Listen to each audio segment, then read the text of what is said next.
What's up, everybody? It's Hot Rod Crusher, and welcome to Injustice Television. Brought to you by and thanks to Console Gaming League.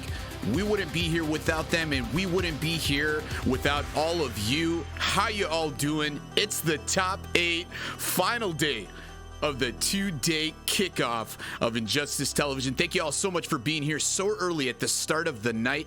Tonight, we see you all out there already. Bounty Hunter, Kadeem, and Janelle. Toof74, CK, Angry Duck Boy. We love you all. Thank you again so much for being here. Big shout outs to Console Gaming League and our special guest co-commentators. Take a look at their pictures up there on the screen. We're so thankful they're here with us tonight. We're going to be dropping their links all throughout the night. Please show that amazing community support. That same support you show us to them as well. They're on Twitch. They're on Twitter. They got a YouTube. We got their links in there. Yeah, you know them. If you've been following the scene, if you've been in the FGC, it's Katana Prime and Romanova here with us. Not just on the pictures on the screen, but we got them on the cams tonight. So we want everyone out there. We know it's still early in the night, but we want to make them feel right at home. So please, you know the drill. Let's get some KPs and R's in the chat for Katana Prime and Romanova. If people are asking how you doing, trying to talk casually, trying to ask questions, interrupt it. We want to see nothing but KPs and R's in the chat. And here we go, live on the camera for the first time. Let's bring them out from backstage. Let's unmute their mics and welcome them to Outworld Television. There y'all are. Welcome. The mic is all yours. Right. Yo, why do you just have 3 random pictures of me on the broadcast? I didn't know about it. It was sick, man. Anyway, it's been a long time for both of us, actually. I can't remember the last time I sat next to someone on a commentary mic. Probably during casuals, if anything, not on the mic. Yeah. But look, we're both been here a long time, and as you know, casuals do not count regardless of what anybody says. Even though I know a few people who have been counting casuals way back since the MK9 days. None of them in the bracket tonight, but for Injustice 2, we turn back the clock, and no surprise, this top 8 is full of necros. Oh yeah. We got them all day. There's some necros that didn't even make it in that I am shocked about as well. Like I thought maybe Taquito would have gotten in too. Like he's been just grinding still for forever from Georgia, itself. But we do see Tweety on there, and that's no surprise, honestly. Let's be real here. So you got to say Georgia because you got somebody from home. We don't really have any necros. Although we have a few, they might be out there, but I saw White Boy talking about playing lately. I know he didn't enter here, and he's around. So if your eyes are open, Nick, bring it back. All right, they got me on Injustice 2 commentary. I got the keys to the Gotham gym on deck, and Scarecrow is ready to work out and get some stretching on. We got Romanova in here. We know a thing or two about working out, or she does anyway, and it should be lit. I do also have Tweety as my favorite. You know what I'm saying? Mostly because his work ethic is second to none. I don't care how many people have been playing nonstop. When he focuses and he gets it down pat, he's a champion. I watched him raise the trophy at Combo Breaker for this game. So no surprises there in the slightest. He actually beat Gross to do that. That was a sad day for Florida, but we were happy though. And although I'm riding for Tweety, a lot of characters are being played that make me exceptionally happy, and all of these players are still so incredibly good. I'm a little sad that Swamp King fell short at 9th, but with that being said, Accurate, or as he's known now, stay in your lane, boy. I would keep my eyes on that young man. Yeah, and on top of him, I'm really excited for sounds like Pause. We got Green Arrow. I love me some Green Arrow. Let's go.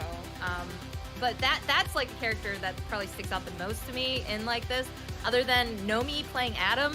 But I am a little sad we don't get to see Gur playing Gur's Adam, but we still get an Adam, All right, this isn't. Oh, you have something to say about Gur's Adam.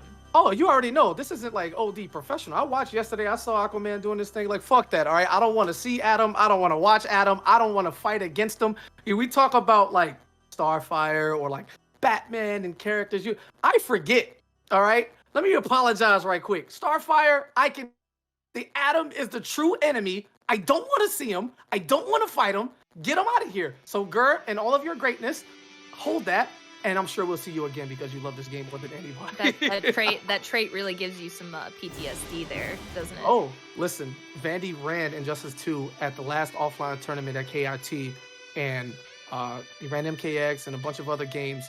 I saw the bracket when Tagio was getting entries, and I saw that Gur was playing, and that was the sole reason why I did not even enter, even for fun, because I don't want to fight the character. That's like, you went from this to...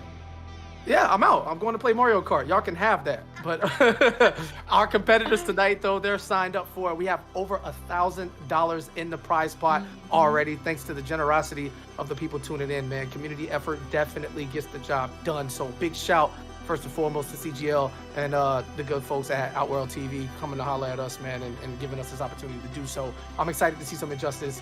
And yeah, man, everybody goes home with a couple dollars for a game that came out in 2017.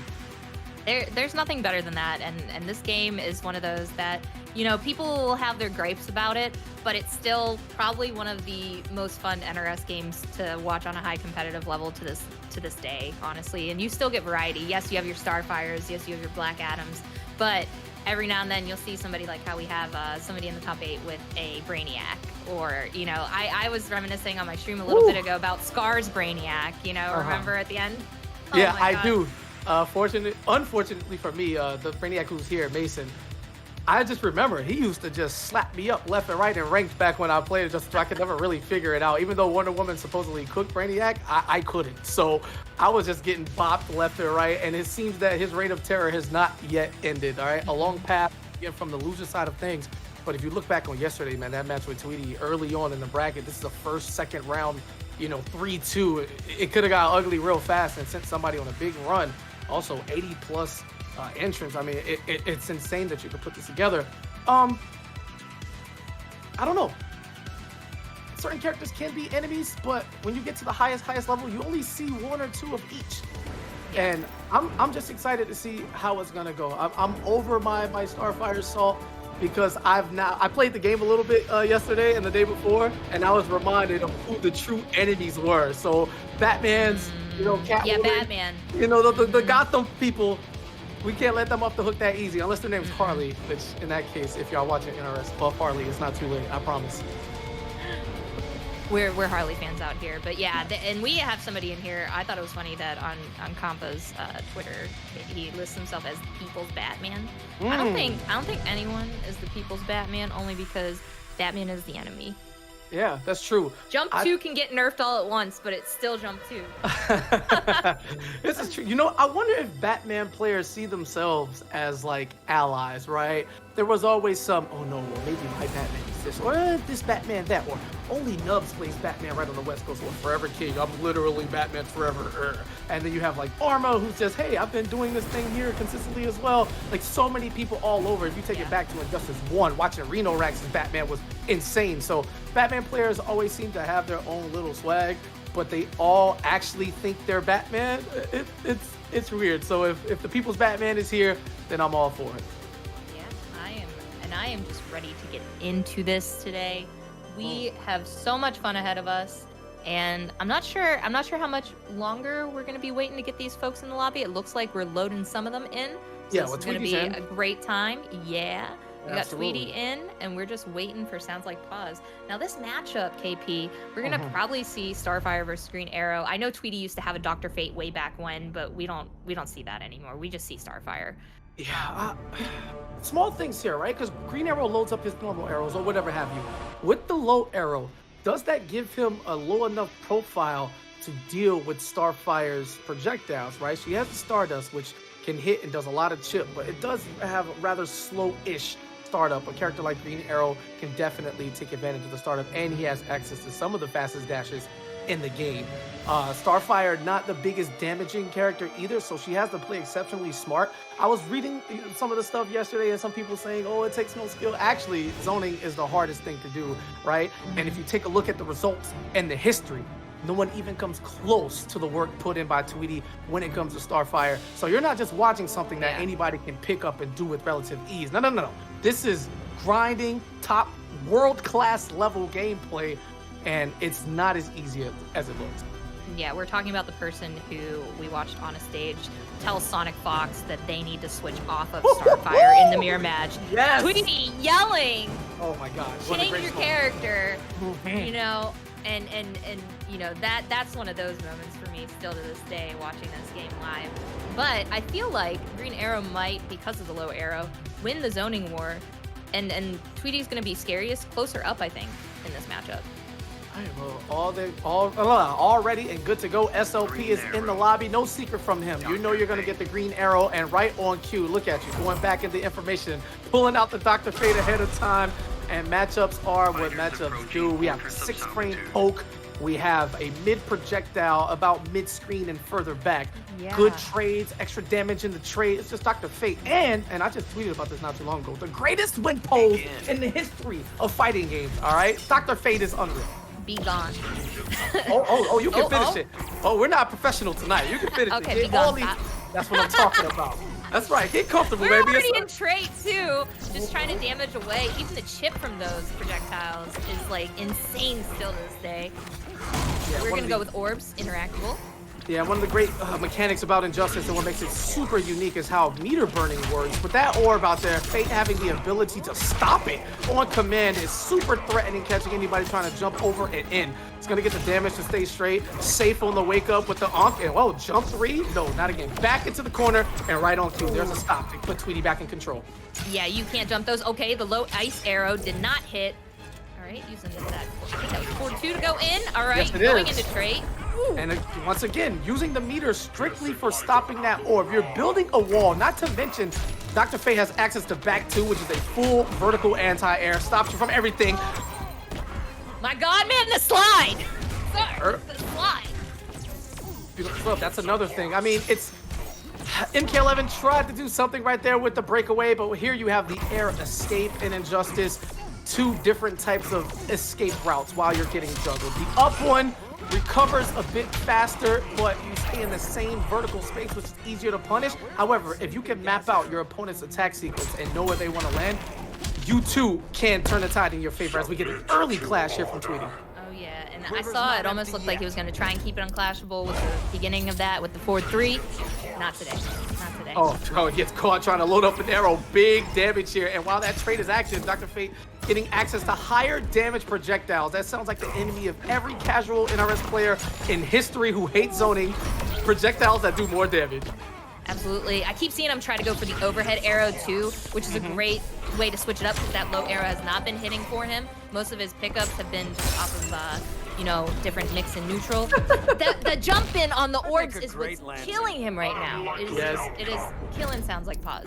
Tweety a little too hasty looking for the kill there. No need to throw that extra projectile, giving up the clash. But again, when you're in such control here, I don't see SLP coming back. You can't escape anything. The chip damage coming in, and you can't get killed on chip. There is no defensive bar to save you and give you a last breath. You are simply going to hold these orbs. Oh my goodness. Yeah, I mean, like, props to SLP for still trying to, like, hold on and making it into that second bar of life there. Yes, and all of the thoughts have been banished from the Fortress of Solitude. Yes, Shadow Realm. We don't want them here. Yeah, absolutely. Not get them the fuck out of here. You go to the Shadow Realm. There you go. It's a whole new realm. Pay attention, NRS or DC. Whoever, you know, makes up the new status. We need a Shadow Realm full of the thoughts that Dr. Fate has banished in tournaments worldwide. Now, SLP is going to go directly back to Green Arrow. That was all Tweety. He was able to get a combo early, got Tweety in the corner, but a well-timed air escape, and then just, damn, pieces of projectiles here and there. You didn't see much of the combo variety from Tweety. You don't need it, all right? You play to win the game. And unless there's going to be some type of adjustment here, I expect to see more of the same. Back two. Yeah, he's really utilizing a lot of the back two. Oh, and he got the combo off of the extension there. I mean, what are you doing? And this is crazy too, like, just to go back to how I was like, yeah, he has a Dr. Fate, but we don't really see that anymore. Well, we're seeing it now because I can see why too. The projectiles are so much harder to deal with when you're Green Arrow, where I do think Green Arrow would have won the zoning war against Starfire. And just nice. Like that. Yep, interrupt between the arrow loadout, 6 frames down 1. And you already called out the Dr. Fate. If you got any more secrets for the tournament, let me know so I can make some bets beforehand, all right? Because I see a few of the regulars in the chat. Ominous, what up? jump in now, and SLP is simply not ready for that. Tweety hasn't taken to the skies much. He's just playing very solid. And I mean, you have projectiles. He's sitting near that interactable. There's the back two, just denying all air entry. This looks exceptionally hard for Green Arrow. Costner's somewhere in the world right now going, oh my God. Right now. Yeah, he's on a bedroom at a tournament, like ECT, complaining about how people say that Green Arrow is way better than he actually is, and he's never really that good. But the ice arrow is loaded right now, trying to inch in. Toner positioning could be really good, and he gets the arrow. All right, this is gonna be decent damage here. Okay, loaded another ice arrow up there. Went for the overhead, not in range. All right, using the plus frames off that 1% arrow after gaining 44% in the corner. No follow-up, and now Tweety has the entire back of the swamp to him, just gliding across with relative ease. He has combos to give. Nice interruption. Tweety on cue. He remembers. Yeah, he remembers. You gotta remember that gap. Yeah, the hurricane bow, such a great move, but it would be, I think it would be kind of busted if it really didn't have that gap in there, right? Oh my God, yo. This is how old this is. Like Big D used to call that the fidget spinner, and like fidget spinners were a thing when this game was out. Do you remember those? Yes. Anyway. They gave them out, I think, at one of the tournaments. The yes, Samsung they did. I think. Absolutely. Presented to you by Samsung. I got my phone charged. I got a fidget spinner, and I watched Dr. Fate zone people out at that same ECT. If you remember B-Dog early on, that was an adventure and an exciting character player to watch, but he was going early on. 2-0 in favor of Tweety, and it just looks like 2017, 2018 all over again. He hasn't lost a step. I have a flashback. But I think it's hard because, you know, it seems like we have a character. Oh, I was going to say we have a character specialist, but we're getting some Leonardo. You already know what time it is. It's just, man. I'm gonna take it back too. I'll never forget a huge moment in my life, just being on the E-League stage and being in the building when the Turtles were released.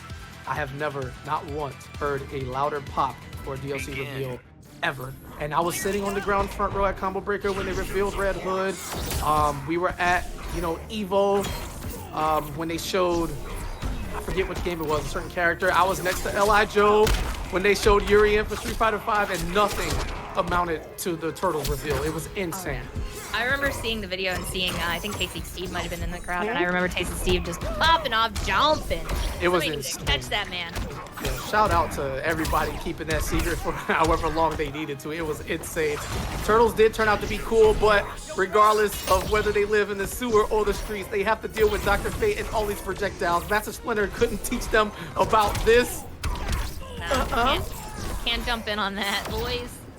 Gotta take some pizza and chill out and wait to inch yourself in there, and just like that, gonna have that one life bar out of the way. I hate to laugh on game point.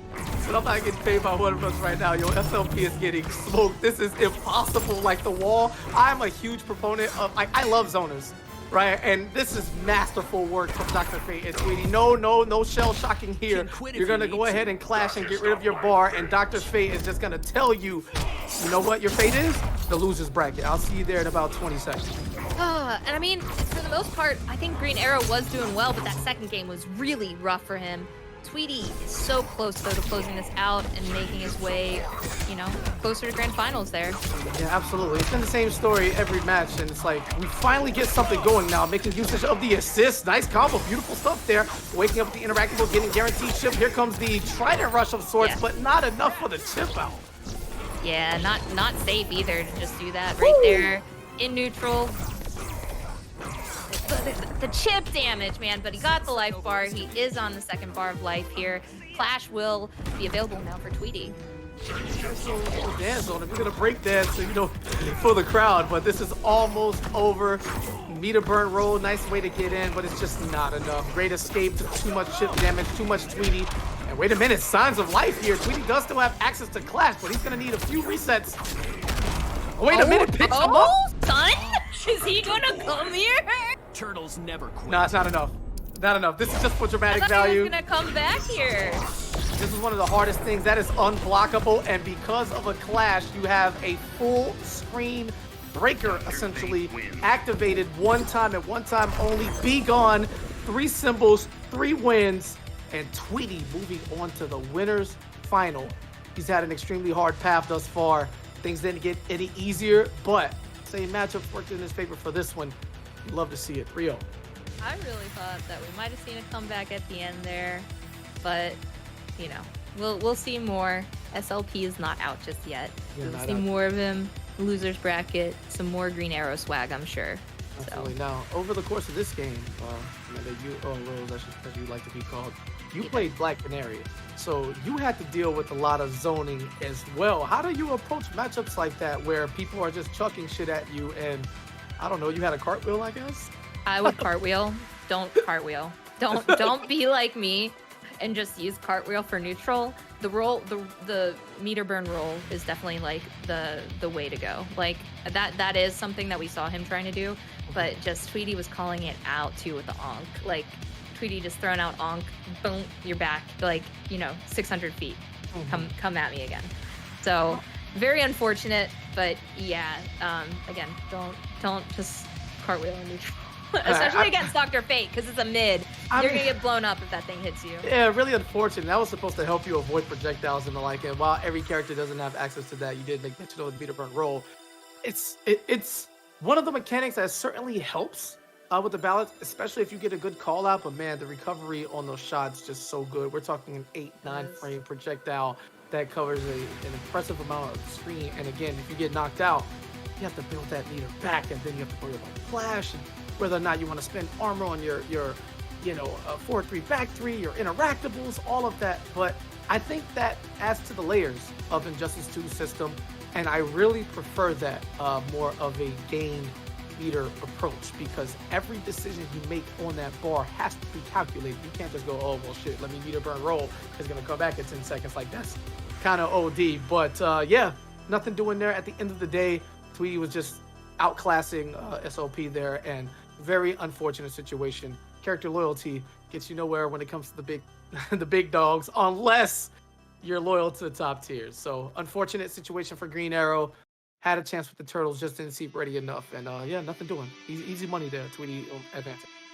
Yeah, good job for Tweety. You know, nothing we didn't expect though. Tweety is a killer in most NRS games, but always too, just, you know, dominating, especially later on in the life and early life of Injustice 2 as well.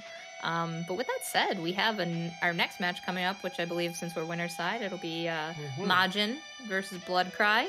Now, Bloodcry is interesting to me because on Bloodcry streams, plays a lot of different characters, but I feel like we're just going to see Black Adam, right? Yeah, Bloodcry is sick. I ran into them once or twice, just like kind of bullshitting around the game, and I knew there was a separation. Like when I played them, I was like, okay, these people who kept playing have advanced. All right, and you love to see that, and hopefully, you know, the dream rise, but we just play both games, you know, side by side, and you don't have to make a choice, right?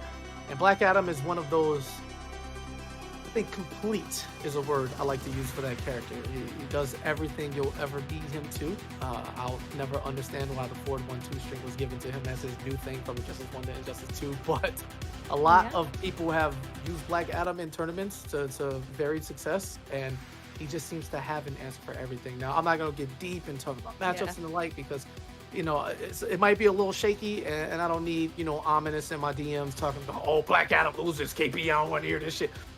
Cool. All right, he gets the job done. So I'm looking forward to it. I love dive kicks. I love the dirty stuff, cross up, give me that corner pressure, give me those orb cancels, all of it. Just done and quick. And we love a good rush down as well as we love some zoning. And his down 2 still to this day drives me crazy, because it looks like Black Canary's down 2 almost, like very nubby, like very stubby. But the hitbox is like up here. Yeah. It works like, every time. Yeah. Anti-air. Is that some type of privilege? It might be. Because I don't think that's fair. Black Adam's down 2 was kind of, I don't know, maybe they knew The Rock was going to play him, and, you know, under no circumstances can Black Adam not be the best, right? I'm surprised we never got a Dwayne Johnson skin, but I'm sure if Injustice 3 is next on the table, we would most certainly get that. And by the way, if you're listening, don't give that away for free. Sell it, okay? And then fund 2 Pro Tours with it, because it's the fucking Rock, and the skin will sell $1 billion. All right? You don't even have to pay me for this. This should be marketing 101. You're welcome. Yeah, no, that would be sick. I'm looking forward to that, as well as maybe they'll bring back Shazam. You know, I like that too. With that being said, let's toss it to Hot Rod right quick. See what he's got going on, man, and give me some of that energy, man. The man with the greatest host voice. Stop it right now, man. I was just enjoying all that memory lane throwback. You and Romo were going back and forth. I see Big D. We got stories. Ominous. Yeah, they're responding to you in the chat. Shout out to all Ominous y'all. is hustling everyone in chat right now. He's trying to make his money right now. Let him go. Yo, big thank you to everybody out there. Thank you so much for tuning in, being here tonight for Injustice Television, brought to us by Wouldn't Be Possible, not only without all of you and without KP, Roma, Aquaman, Darth Arma, but Console Gaming League. Big shout outs to Nips. Thank you so much. If you take a look at the screen, y'all, you heard them all night. You probably know them already. If you don't, big shout outs to the special guest co-commentators tonight, Katana Prime. You see him up there on the screen. We're dropping his socials in the chat. He's on Twitter, on YouTube, on Twitch, along with Romanova. We got those links in the chat. Please take a second, shoot them a follow, support them. They stream regularly. We can't thank them enough for being here. Along with your support, take a look at tonight's goal. We are at $1,169. 58% of a goal we set. $1,000 was minimum. Thanks to all of you out there contributing. It's going to grow in real time, so we're going to be dropping that link all throughout the event in between these sets. Any amount helps. Don't matter what it is, and we got it in the chat right now. And like Roma was saying, she called it out. If you hit exclamation point bracket, the next two are Majin Brian, aka Pothead Brian, and Blood Cry. We're gonna pass the mic back over to KP and Roma. Thank you both so much for being here. Yeah, no worries, man. So is the name gonna be that in the bracket, or is it gonna just say Majin? We put whatever we you saw want. Majin yesterday. Put whatever you we want. saw Majin yesterday, but this is Hot Rod on the ones and twos, so I'm pretty sure Majin. You got it. Pothead Brian it is tonight. Yeah, there you go. Bang bang. Yeah, shit, whatever works. I ain't mad at you. You ain't hurting nobody. You know what I'm saying? Do what you do. Especially smoking is nothing. You know, people have been asking me if I smoke forever. It's like white people think I look like Snoop Dogg. It's really weird, right? And I just tell them I just look like this because I have the sleepy eyes. Is whatever. I hope my son doesn't have these, so he doesn't check his shit. Anyway, name yourself whatever you want to. Just don't be a complete fucking weirdo, because we have enough of those in the fighting game world. And as a woman, I'm sure that is bars. You know. That's bars. Yeah, I don't know. You deal with them much more than I do. Trust. Oh my God. They're everywhere. Yeah. But, wow. Yeah, I'm glad that Hot Rod's liking our stories, man. I keep like always, I just always go to Costner thinking about him in this, and such an underrated player, you know, always getting passed up for being called a really good Green Arrow because everyone knew about Chris G. Green Arrow. Oh yeah, like, back in the Injustice. Why do we talk about Chris G? We certainly have stories. Wait, didn't Costner play Reptile at MK9 as well? Yes. So he's been dealing with. They've always played the same character. It's great. You love to see it. Speaking of those stories, man, I remember 2013 Injustice 1, there was a big thing, and he got mopped and bopped. And after the match, I was like, yo, what happened? He lost to an Aquaman. He was like, yo, I don't know what the chips, man. He said, I don't know what the fuck, bro. I hit him, and then he just got mad sweaty, and I just lost. He was mad slippery. This shit is dumb. And we never saw him again, and it was wonderful. Then that was also the Harley Revolution, CEO 2013. That was Deg, Saltface, and myself winning all the matches on stream with Harley, who was at the time, you know, bottom tier character. Those two made top 8. I got smoked because I'm trash. But more stories when we come back. Right now we have the Atom on the screen, the enemy of all enemies, but he is going up against Aquaman. Now, believe it or not, having a child changed me, right? I can no longer be salty at the small things. So my lifelong hate for Aquaman, it's non-existent. Let Arthur do his thing. Unless it's Injustice 1, then fuck him. But other than that, you know, Injustice 2, we can accept it.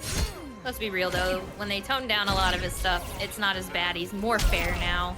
You know, From the Deep can still get annoying, but, you know, speaking of annoying though, the character that gives you PTSD is now a trait. And Doing exactly what Adam does, mixing you up, and the jump kick is gonna close it out there for the first round. Competitive things aside, though, he is a fantastic design. I mean, whoever's idea it was to just shrink him for his crouching hitbox deserves a raise, because that is absolutely sick. They gave him an entire moveset, albeit small, inside of trait. It's just beautifully designed. Right? Great break there. Nice pickup. Wasn't able to get the launch on the amplifier, getting stopped from deep. And that is still a hefty, tracking, solid amount of damage from Aquaman. Is going to go to the corner, exit safely, going for the unblockable. Nice beat of burn on the armor. Just using all of the game mechanics back to back to back. And Bloodcry, although he's in trouble. Teleport, I mean, too much. You got to watch out for the potion as well. You don't want to be caught in that. And the trait is up again already. And he's going to close it out. What a convincing game one there, though. Majin playing the Adam. We thought you were going to see Batman. Not at all. So if Pothead Brian uses trait, so it's like his joint gets smaller too. You think Adam is like smoking and shit while he's flying around the stage? I wonder. I don't know. Questions for like. There was a video where a guy is smoking in the field and he's like saying big doinks in Amish. This is small doinks in Gotham. All right, beautiful. Then it works out.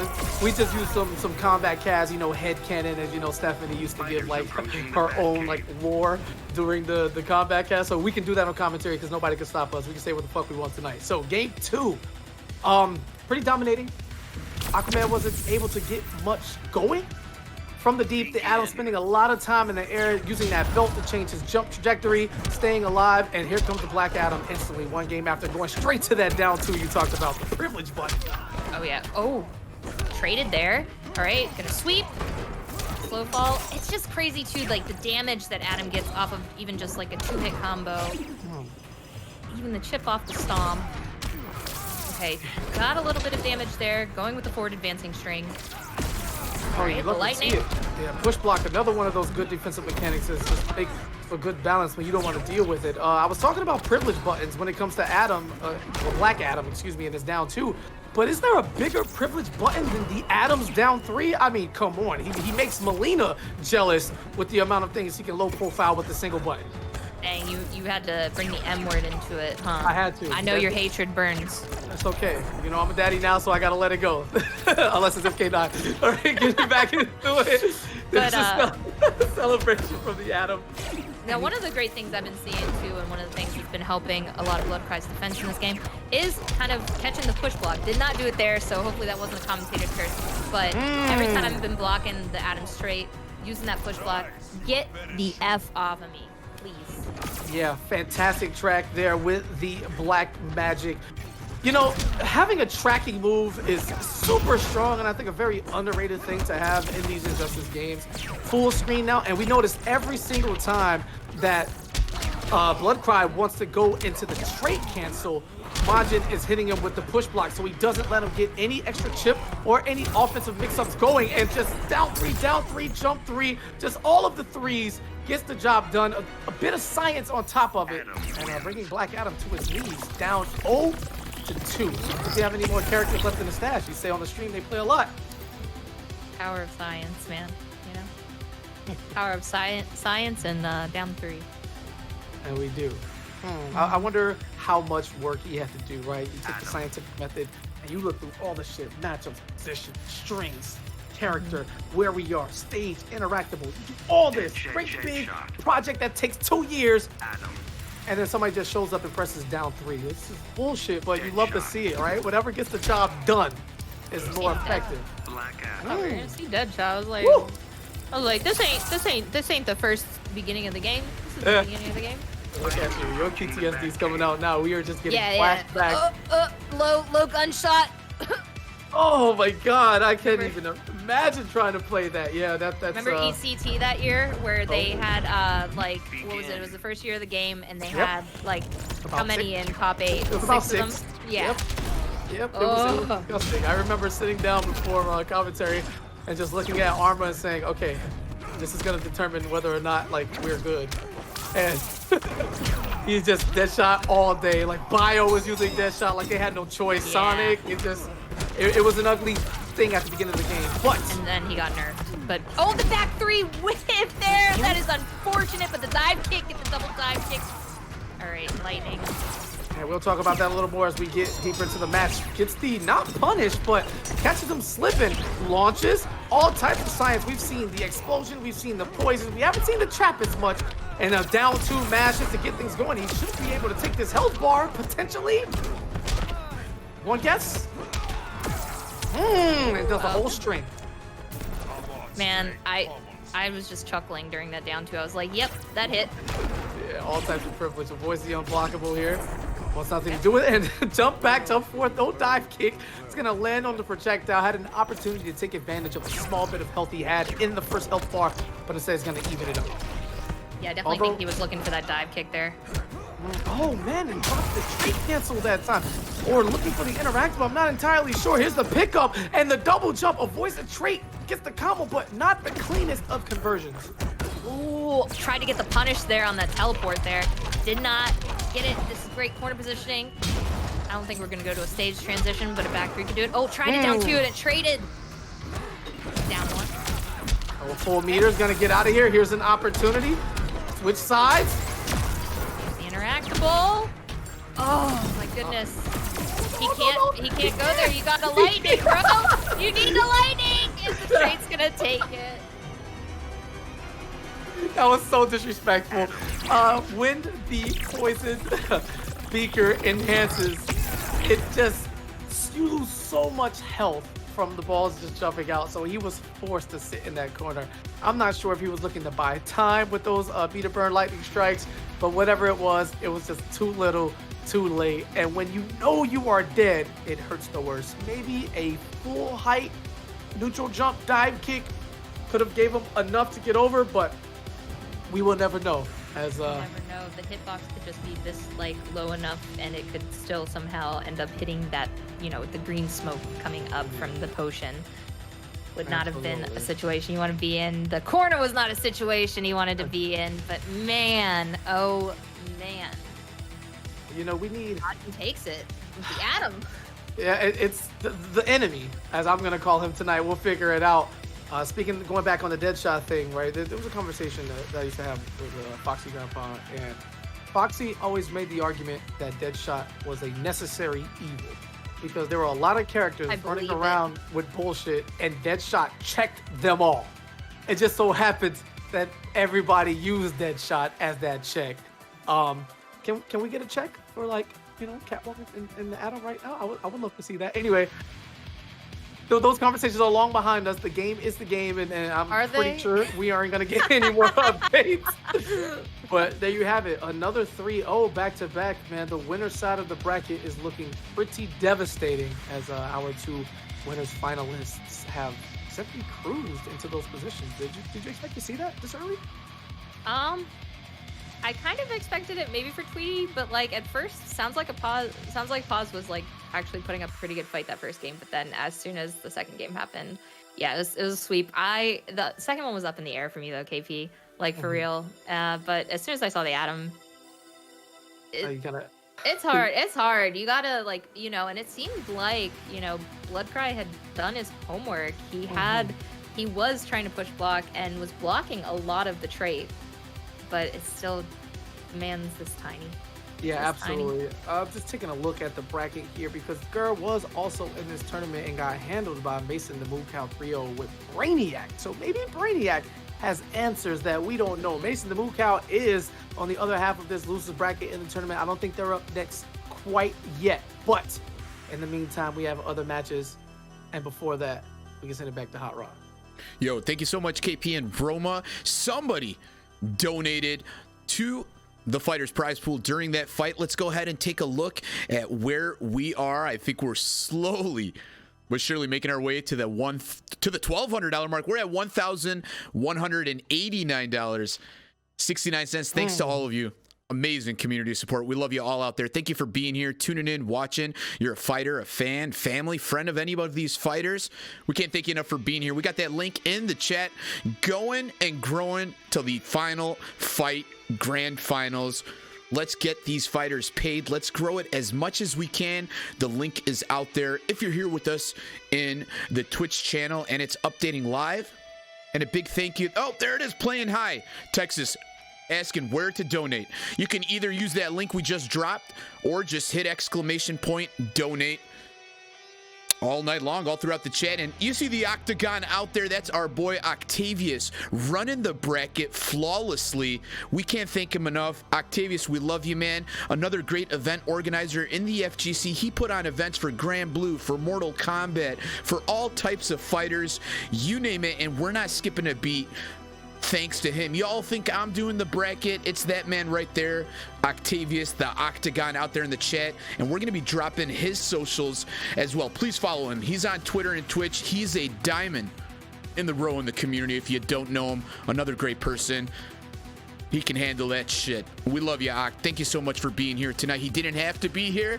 He said, I'm gonna be watching anyways. You love to hear it. And a big shout out to our guests one more time. Take a look at their pictures up there on the screen. The one and only KP, if you know what I mean. Thank you so much for being here, as well as his partner in crime tonight, Roman Nova. Look at that We Play. We got some lore behind these photos, not just the We Play event, but Roma, tell us about, the mic's back to both of you, about that third picture. You told us that was thorough. I see a Pro Series Injustice on that banner in the background. Yeah, that was the only time I've been on a high level for the mic for an NRS game. So got to commentate the LCQ pools with Darth Armand there. So was a nice little taste of it. That was really fun. Won by Basics. Yo, young Basic. I remember watching that. I was thinking Deoxys was gonna take it, man, early on. Well, obviously, I had white boy for obvious reasons, but it was an exceptional Florida. Yeah, something like that. It was an exceptionally fun watch, and Injustice 2 was good. That was also that was at ECT 2019. 2019, 2018. I think, yeah. It was. So, 2018? Because the game came out. So. Man, speaking of white boy, yeah, it came out can 2017. I just say CEO right after the game came out? Top 5 moments of my whole episode. What life. A moment in Injustice history and NRS history. First of all, we had a lore battle where Forever King in that top 8 lost to Sonic Box using Joker. Yes. Nobody had their eyes on Joker then.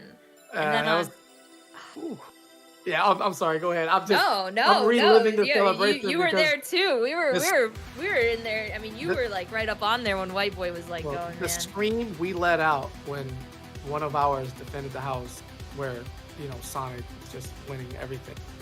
It was insane. Then, not to mention, Slayer beat Sonic, and then didn't win the tournament, the Classic. Oh, that sucked. And then Madsen was up there in that top 8.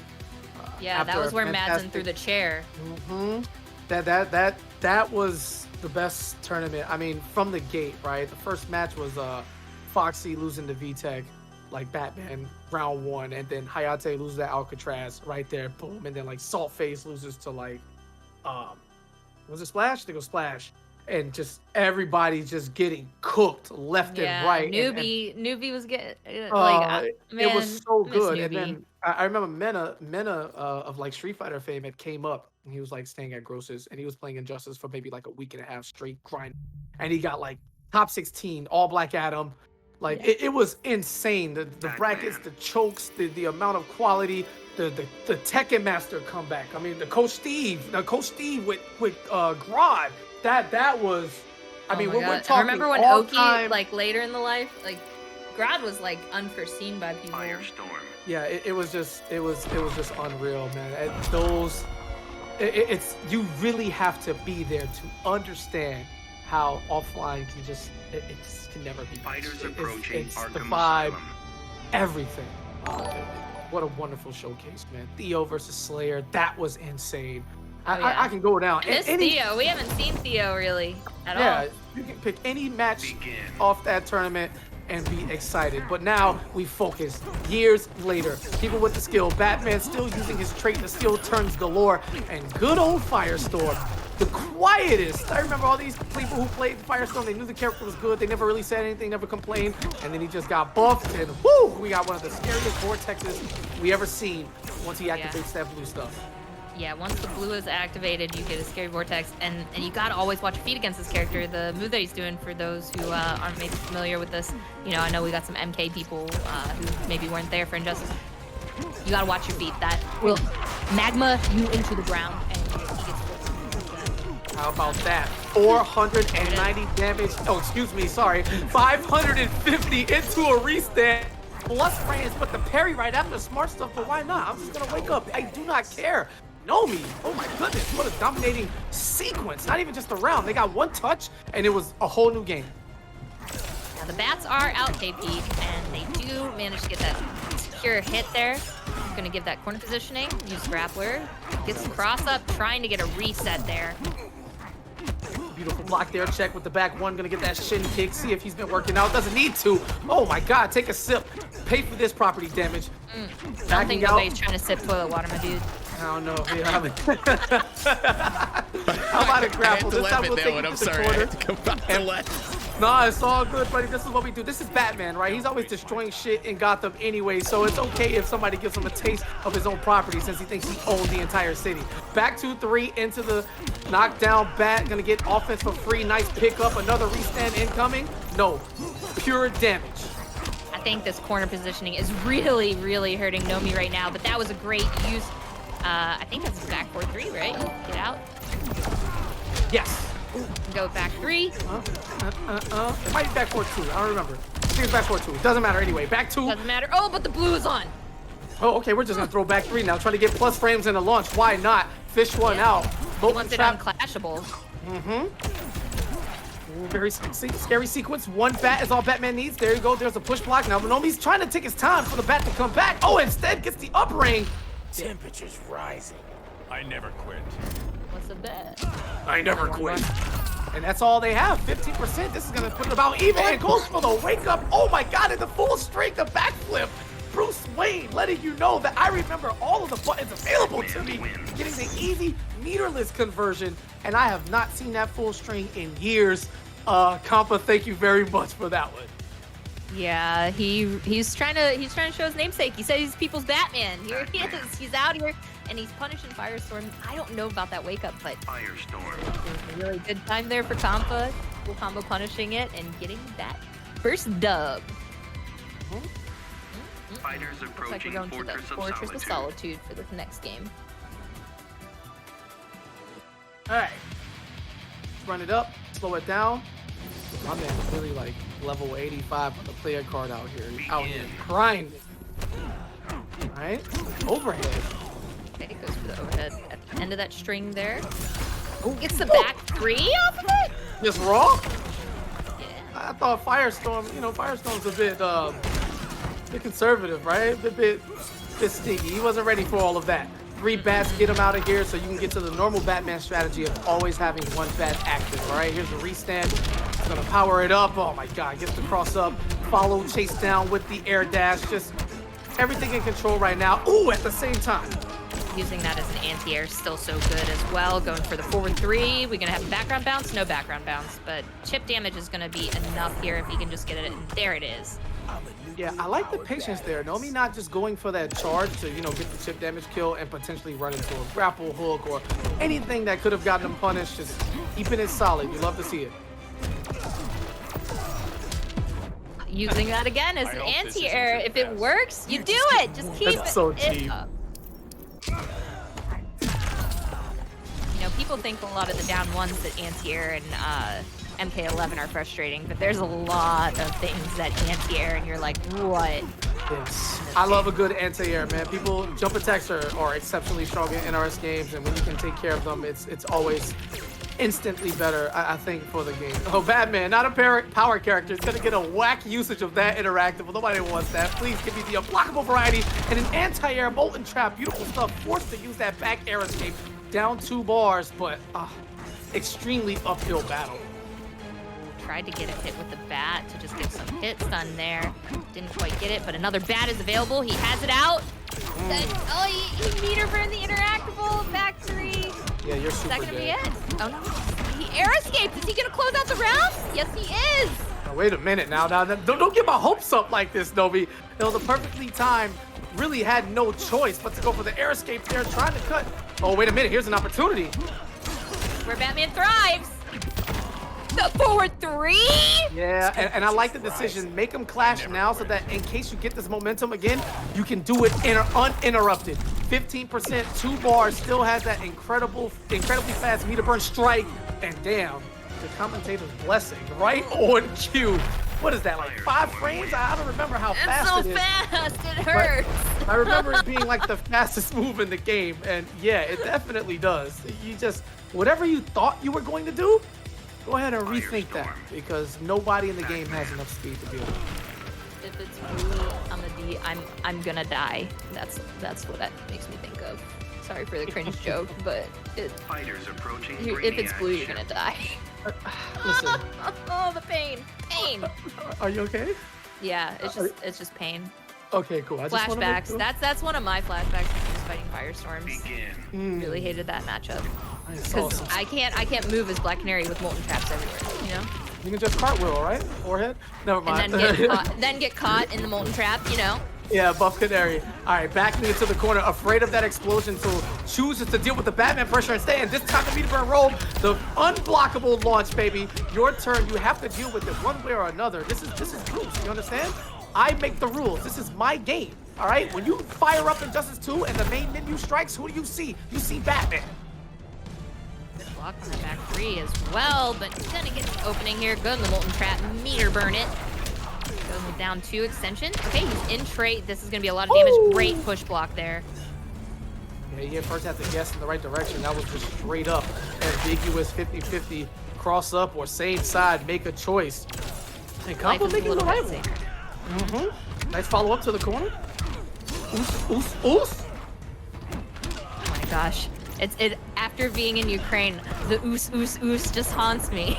Yeah, you can't stop it. That's the Dominican stuff, and then it just took over everywhere. It cannot be stopped. Back threes, armored variety, a quick get off me, but anytime you get the straight hit, why not? 300 plus damage, essentially available to the entire cast of a clean back 3 if you can, have the right tools at your disposal necessary, whether you need a trait or single bar of meter. Nice call out. Yeah, the vertical bat there. Gonna do the early clash there. Throwing batarangs. You know what? We have to add that to the privilege list too. The up Batarangs? batarang. Yeah, the up batarang meter burn is insane, right? You may look like you're making the god read, but even if they don't jump, you get the explosion, you get the plus frames. I mean, you can do no wrong with this move, so you should just throw it out. But what you can't throw out is your ability to block in the corner. Plus, explosions. And backing off is Nomi, taking his time, not going aggressive as Compa, once they have corner positioning, would much rather play the space game, and I like it for them. Yeah, he tried to punish there on the slide too. Got a down 1 off of it, but right here, Compa is trying to make this comeback here. Very much well can, especially I think if he gets that corner positioning. The bat is out. Gotta look for the right moment. Use the meter burn on the molten trap, trying to catch him slipping. Ooh. Yeah, fishing for that back 3 again. Keeping it safe. Oh my God, what? And no back 3 follow-up. Maybe they weren't ready for the forward 3 to connect. That was the game, but it's dead. Compa's gonna find an opening. Restand coming up. Yes, one more guess. Oh, and he killed it! And that's death! Oh, he got it! That was so fucked up. I think the jump 1 hit in front. I think it hit in front. That was disgusting with the bats following for the hit stun, giving Batman time to land and continue the combo. Listen, man, I showered, bro. Like, I should not feel dirty like this. This is, They got you sweating too. Oh, just a little bit. Just a little bit. Get out the anti-perspirant.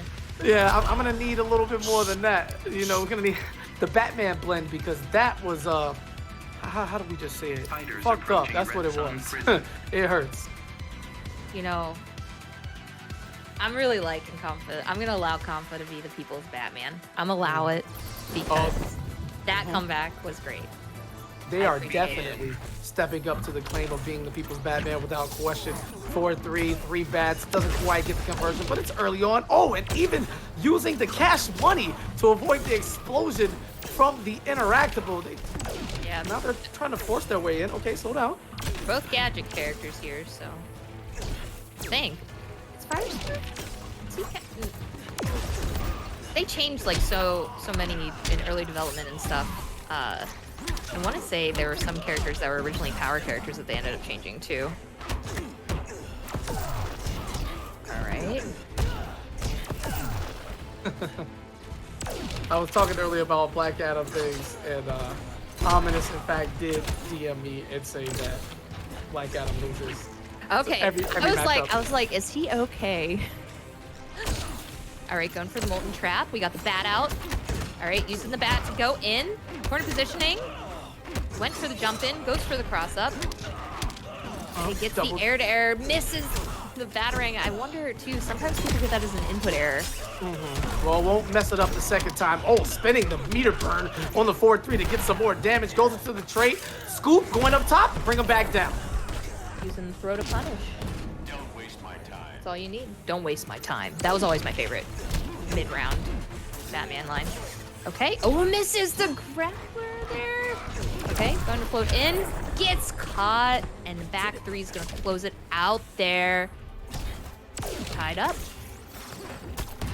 All right. Free entry with that trait and the down two. Great patience, great poise to walk just out of range of that air dash. Get checked. Battering, regular stuff. At cross up. That was jump Figured out two. how to beat me? I'm getting The armor closer. broke during it. All right. Gets the clash, gets 15% back. All right. Trading projectiles here, folks, but the upwards battering. Going for the grappler. Gonna go with the overhead at the end of that string there. You just can't press buttons when Batman is up there that close to you in neutral. And this could easily close it out right here. Using the back two string. Yeah. Death. I don't know if Nomi was getting a little tilted there. I could see it totally because, for real, every little hit there is why Batman is still one of those top hated characters by other people to play against. Yeah, just with his tools, he's a character who is always going to be strong from his base kit by default. It's something you have to deal with, and yeah, it's scary. It's pressure. It's rushed out in a way that isn't quite traditional, and the fact that Batman players have gotten so clean at managing the bats around them, it seems like a never-ending struggle of, okay, is it ever my turn? And when you think like that, he's able to steal turns and keep it going. It's just, Batman is he's a mental problem more than anything else. Very much so. And it looks like, I thought we still had another game left. I thought the score was 2-2 there. So Yeah, it is. we loaded them back in. We loading them back in the lobby. Oh, was it? I thought it was 3-1. Oh, it might have been. Yeah, it was.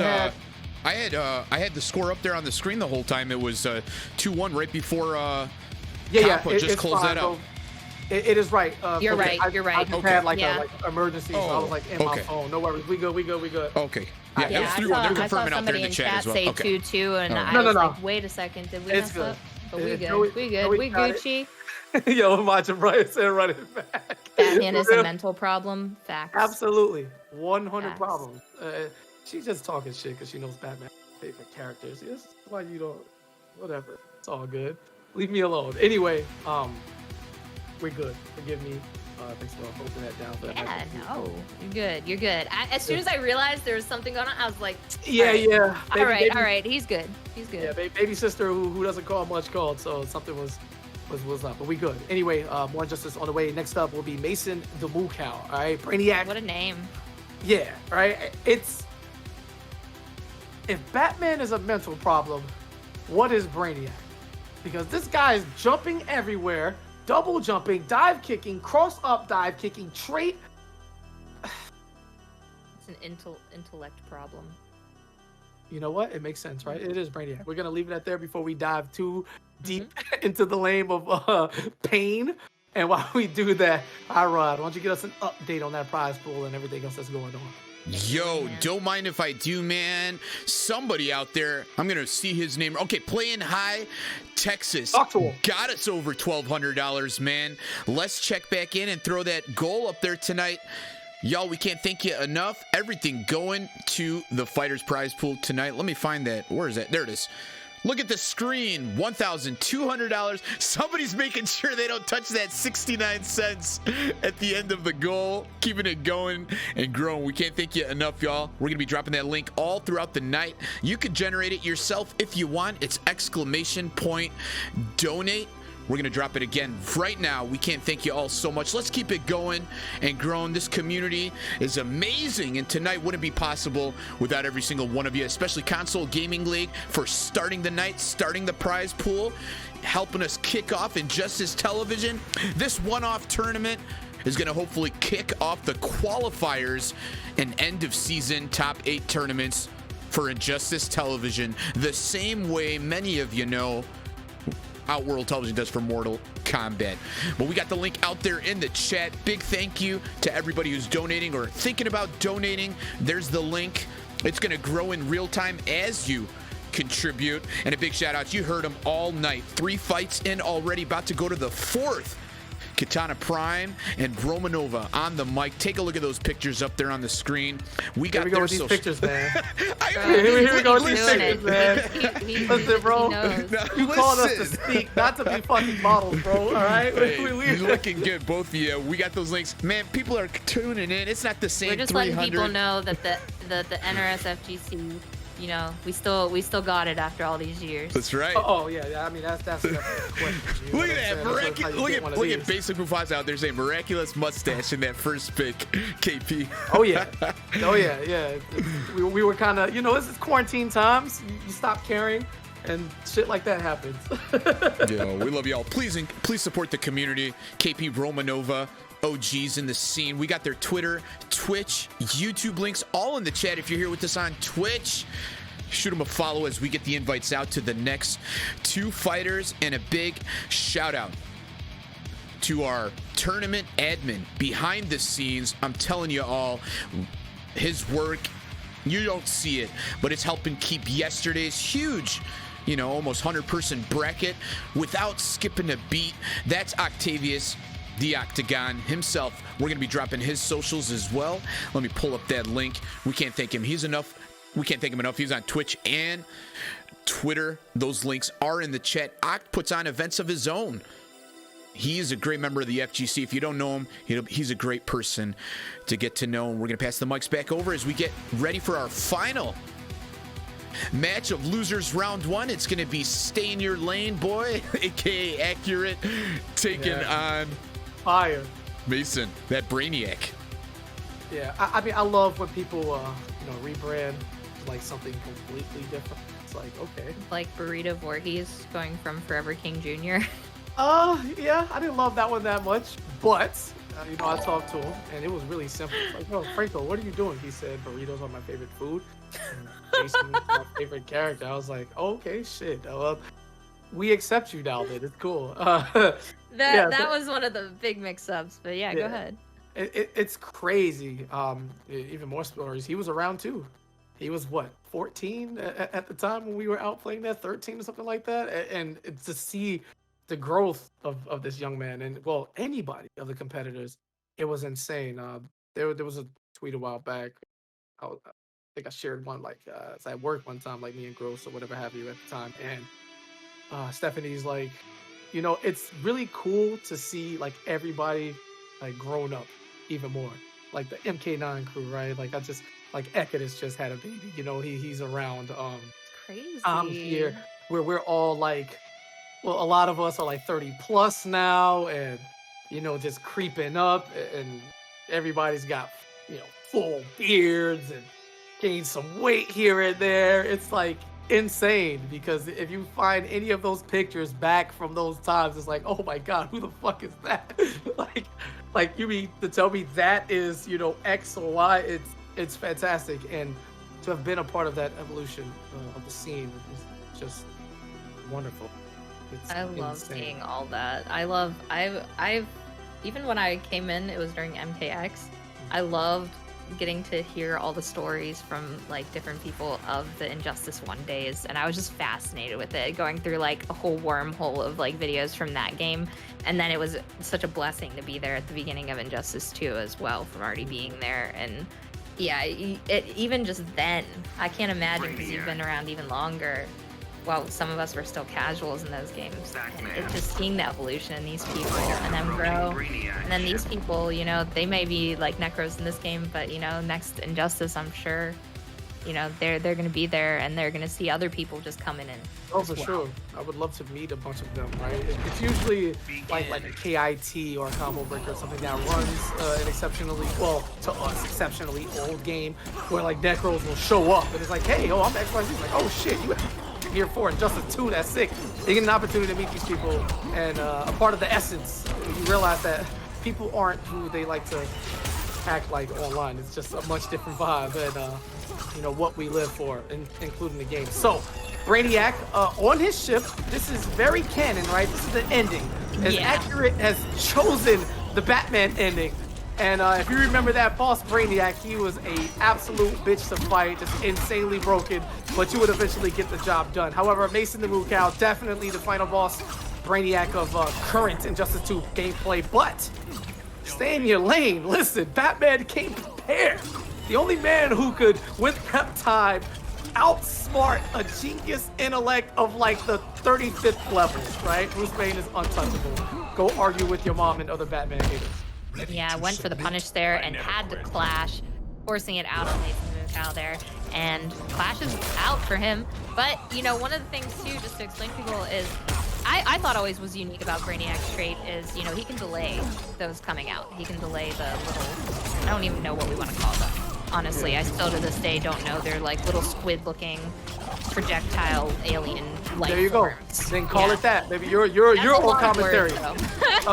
You have the power. You call it whatever you want to. Right now, Batman, he doesn't care about. There you go. All right, so the little squiddies are on deck, and Batman has his bats, which are more. Oh my God! And the big boy Reed. This is now a tournament for grown men out here. Here's the stand-up, keeping it plus, looking for the cross-up, gets the block in time, but Mason has not been allowed to play at all. Seeing Scar popping up in the chat saying he hates that matchup. Well, he definitely has bad memories of it. It's on display. Batman in full control. Okay, he went for the down one and then went for the throw. So that's going to close it out there. Better positioning. Needs to get some serious, you know, Brainiac in your brain moves here, but it doesn't look like that's going to happen. The back two into the roll. Gonna close it out there for Accurate. Batman wins. He needs to try something. Those tendrils aren't really getting any work done. He's not able to get his lunge going. Trait can't cover his entry because he has to deal with both the batarangs and the mechanical bats. And Batman's backdash, who he's just getting away for free, just maneuvering around the stage however he wants to. It's effortless. But Mason, not stressed. We know how fighting games work, right? You can get absolutely obliterated one game, calm it down, find an opening, run it back. This is why tournaments are not first to one, right? Could you imagine if like every tournament ever was just first to one? Yeah. It would be actually, that would be very toxic. Very toxic indeed.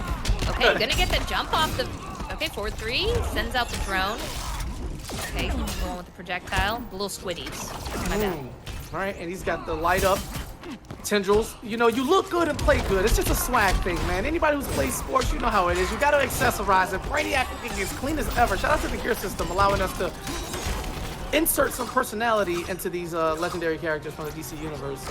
Yeah, this was the first game that we actually seen that appear. Okay, great down two, going into the background bounce, back three. Just like that. Looks like an entirely different game. Squiddies to the face. I don't know if Batman cleans his scowl too much. It's pretty airtight. You know, that identity can't be exposed. But how about the 6 frame down one into the poke, jump, back, dive kick footsies? And I mean, what are we talking about? Just like that. It is an entirely different game. Instant overhead. Oh, doesn't block the overhead at the end of the string. Wakes up, charge, just raw with nothing to cover it. Didn't even have the meter to make it safe. Mason doesn't care. Gonna hurt. Okay, going for the jump kick. Gonna do the upward battering. Okay, tries to counter with another air-to-air. That move from Brainiac always. Oh my God, he did the forward 2 string with the low into it, and oh, Is that it? Is that game 2? All right, the mothership is here. Oh, I guess Mason didn't want us to talk about game 2 too much. If that's how you felt, then just give us a warning. That was a speed run of a match. No clash necessary, no second health bar, just... Scar's giving him the energy. Scar's putting in the Spirit Bomb energy here for Mason the Moo Cow. We actually mentioned you earlier, Scar, when we were talking about this man playing Brainiac. We were like, remember the days when Scar played Brainiac? And, there are other Brainiacs, but I think at the end of the game, Scar's is the one that stood out. Yeah, I mean, more stories, man. I can tell you. Begin. Me and Scar and a few other people just after the 5th IPS tournament in a row, just all sitting in a hotel room just stressing because of how burnt out we were because you really had no time in between. It was grind, fly, hope you place well. And, in my case, with commentary and everything, it was like, bro, like what was happening? It was way too much. We double were whammy. Stressed out here. So it feels good to watch from the other side. And if I'm not mistaken, isn't Mason from Texas? Forgive me if I'm wrong. I think he might be. I'm not entirely sure. He's one of the Texas boys? I don't think so. It might have been another Brainiac was from Texas. I'm not entirely sure, but don't hold me to that. Anyway, into the corner. He could be from Gotham with the ass whooping that Batman puts on the street with tanks. Down one juggle. This is where it all went down, man. This is where the story went down. Thank you, Mufasa. Parents. All right, gonna get that air-to-air. Close out the round there for... I know who it was. It was that other, the wild, random Brainiac who was like, he was OD Maniac. I can't remember his name, but somebody will. He played Brainiac and Darkseid. Anyway. Yeah, clean meter burn there into the rest of this combo to close that out. All right, got the little squiddies. I don't know if that's 4-3 or not and stuff. It's been a while to get those inputs. The dive kicks are just destroying right now. No problem. It goes for the meter burn there on it too. My man literally did 5 dive kicks in a row. Nothing else, just dive kicking. When it got punished, he did. Excuse me. When it got blocked, he did a backdash into another dive kick. Your story ends He tried to challenge the jump in there with the jump 3, but Batman's gonna be faster than you with that jump 2, man. It might be, Tweety. It might be. I'm not entirely sure. I don't want to get too caught up on it, though. All right, wake up shoulder. Why not? This is Brainiac stuff. Let's just throw everything. Why not? 3 full meter. Sends out all the drones. One more squid to come behind. Oh, my God. And just as he gets hit, it disappears in his face. Another opportunity for robbery. No. Oh, the squid didn't have a chance to come out. It's enough. Oh, no. It's critical. Is he gonna get the dive kick? Oh no, the bat. You can't. The bat trait said no. Out of here.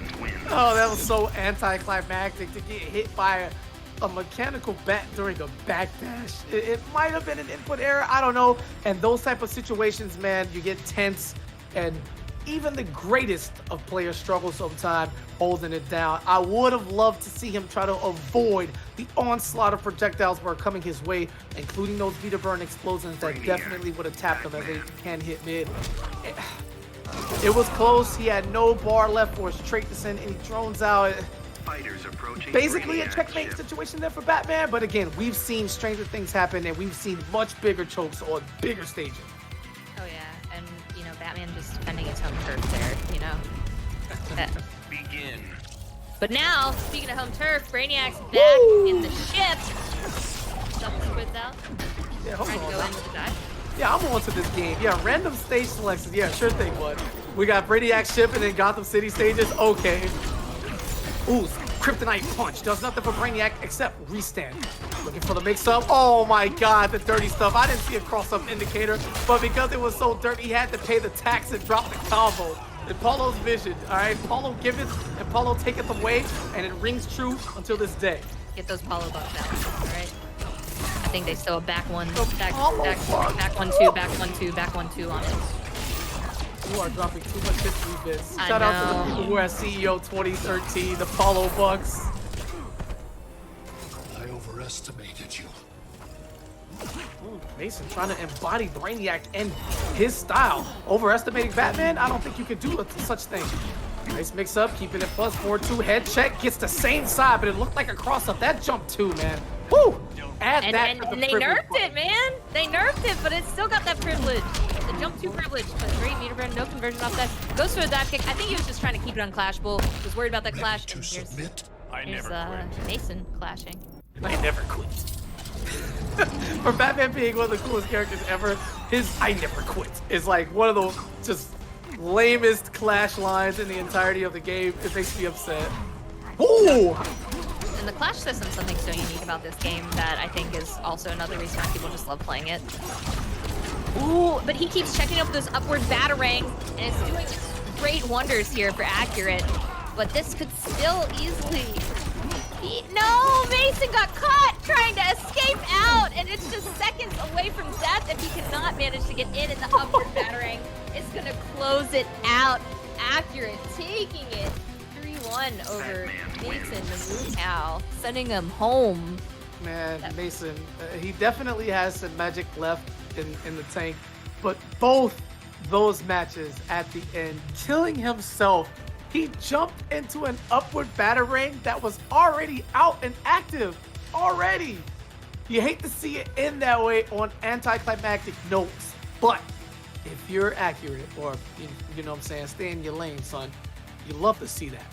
Easy work, clean it up, he advances on another step closer to that huge prize pot built by the community with every single dime going to the players. Hot Rod, we got any updates on that? Talk to me. Where's that number now? Yo, you know it, man. We got it up to, let's pull it up there on the screen, $1,215.69. Okay. Thanks to Blaze 187 tipping it over some more. We're going to be dropping those socials in the chat, y'all. Thank you so much for supporting these fighters. We're going to be taking a 5-minute break as we get to Tweety and Majin next up on the bracket to see who's gonna go from winners final to sit comfortably big chillin' in grand finals, and then we will work our way through losers quarterfinals, semifinal, and finals. Thank you all so much. We got the link in the chat. Feel free to go get those refills, do whatever you want, make those calls you want, change your clothes if you've been sweating all night with us. Those Batman comebacks were insane, and thanks to all of you. We are at $1,215. We got that link in the chat. We're going to be also sharing the socials and encouraging everybody in the community to support everybody who's been involved. If you're watching right now and not following already Console Game League, please take a second, hit that follow button. We love you all out there, especially, look at the screen. We got them pictures up there. They got popcorn out there in the crowd. It's KP and Romanova on the mic with us tonight. I'm new to Injustice. I played it casually when it came out. I got way late into the FGC compared to everyone involved. I got into Mortal Kombat 11 less than a year ago. I'm having the time of my life, and being here tonight with all of you feels like we took a step back in time. And I feel like I didn't miss a beat. So we're going to be dropping our... Oh, we got another donation. Keep it going, y'all. Talk to him. Don't stop. Nice. Oh, my Let's goodness. go. As we're saying that, playing high Texas ain't playing around. Dropping another 10. And where we at? Let's look at that. $1,225.69. We're going to be updating that number. And we got our special guest socials in the chat. Romanova, most recently...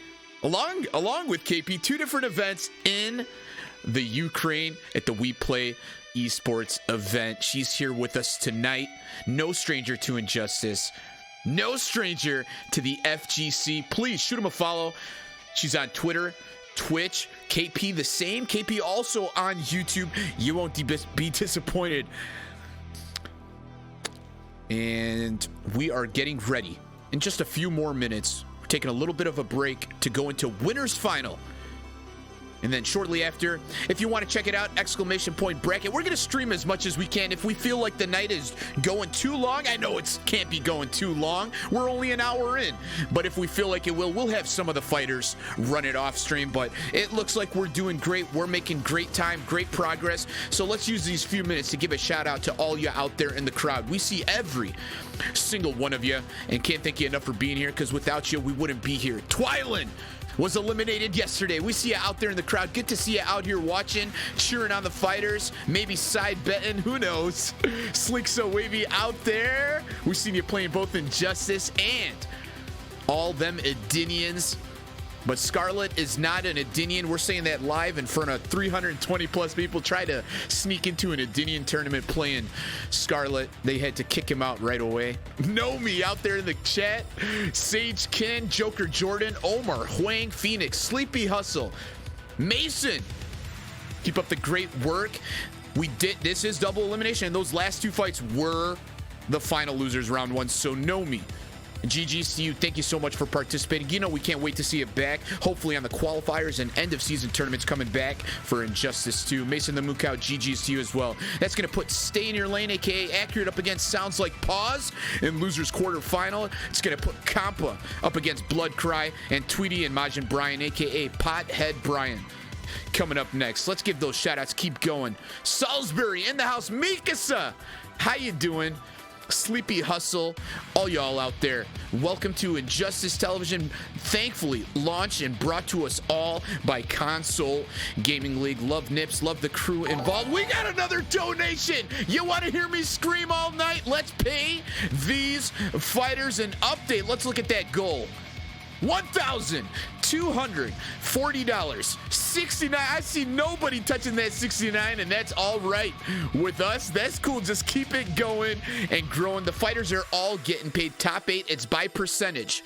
So even the ones who got eliminated already, Mason Mukau, the more we grow this prize pool, even 7th and 8th place are just going to get more. And we updated that, and we dropping it in the chat. This time, the donation was by Austin21 or Austin21. We can't thank you enough. The link is in the chat. The number is updated. If you forget about the link and you want to grow the prize pool as the night is getting closer and closer to an end, just hit / donate. It's going to keep it going. Mason, the percentages, Tweety should know the percentages. Him and Nips, we're going back and forth. So they didn't get it to me, but as soon as I have that information, I'll be more than happy to share it with you. But all top 8 paid. The more the prize pool grows, the more everyone involved is going to get. Yeah, obviously the majority is going up to the top 3 players, but we got about a minute or 2. Hope everybody's doing great before we get into winners final to determine who is going to sit comfortably, big chillin' in winners grand finals. Welcome again to Injustice Television. If some of you don't know anything about me, I'm just going to let you all know during this little break before we get in, we have Outworld Television, started about 10 months ago in the MK11 community, Mortal Kombat community, and they're basically events 4 times a week that lead up to a top 8 end of season $1,000 plus prize pool. And we say plus because that shit has gone last season up to $2,600 to date. We've been able to pay out over $8,000, and check this shit out. I still can't believe it.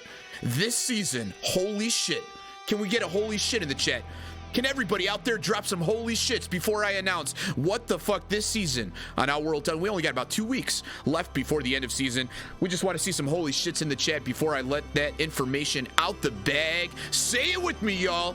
Drop them out there in the chat if you're here with us on Twitch. Get to there. It is too. Thank you for kicking it. This season on Outworld Television, holy shit. We hope to bring the same to Injustice Television. We got almost $4,000. If that shit ain't gonna break through, it possibly will. I know we're just over 3,000 or right there or right under it, but man, this amazing community support, we wouldn't be here without you all. We love you all out there. Thank you so much. And Octagon, thank you for reminding me, y'all. Another great member out there keeping the brackets tonight running smooth.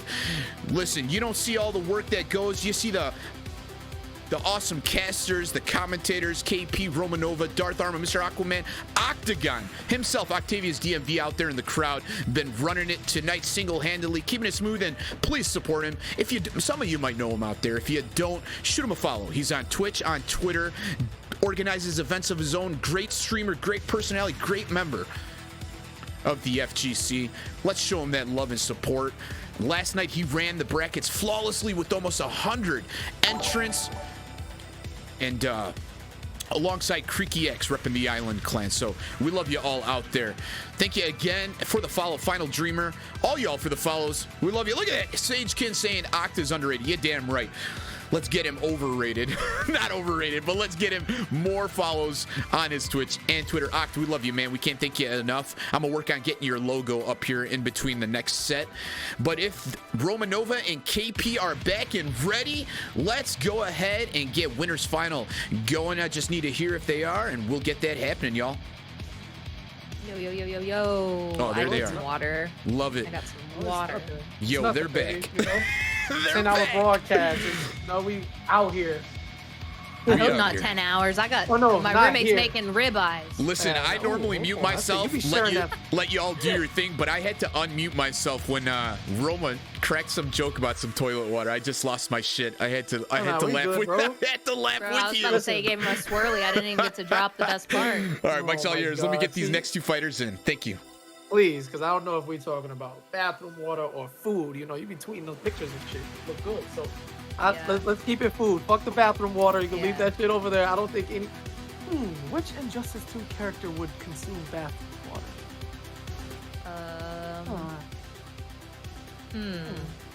I'm not even about to go deep into that. Somebody will have the answer in the chat. Oh my god.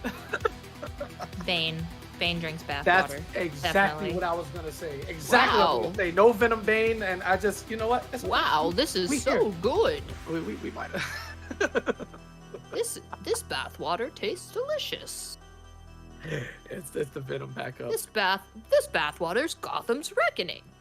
I can't really do it as good as, you know, on the show. If you haven't watched the Harley Quinn show, the animated one. I have not actually. you I've need heard to. nothing. Oh my but god, you're a amazing things. Harley fan. You need to. I am, but I haven't really had time for like a bunch of things. But that's something definitely on the list.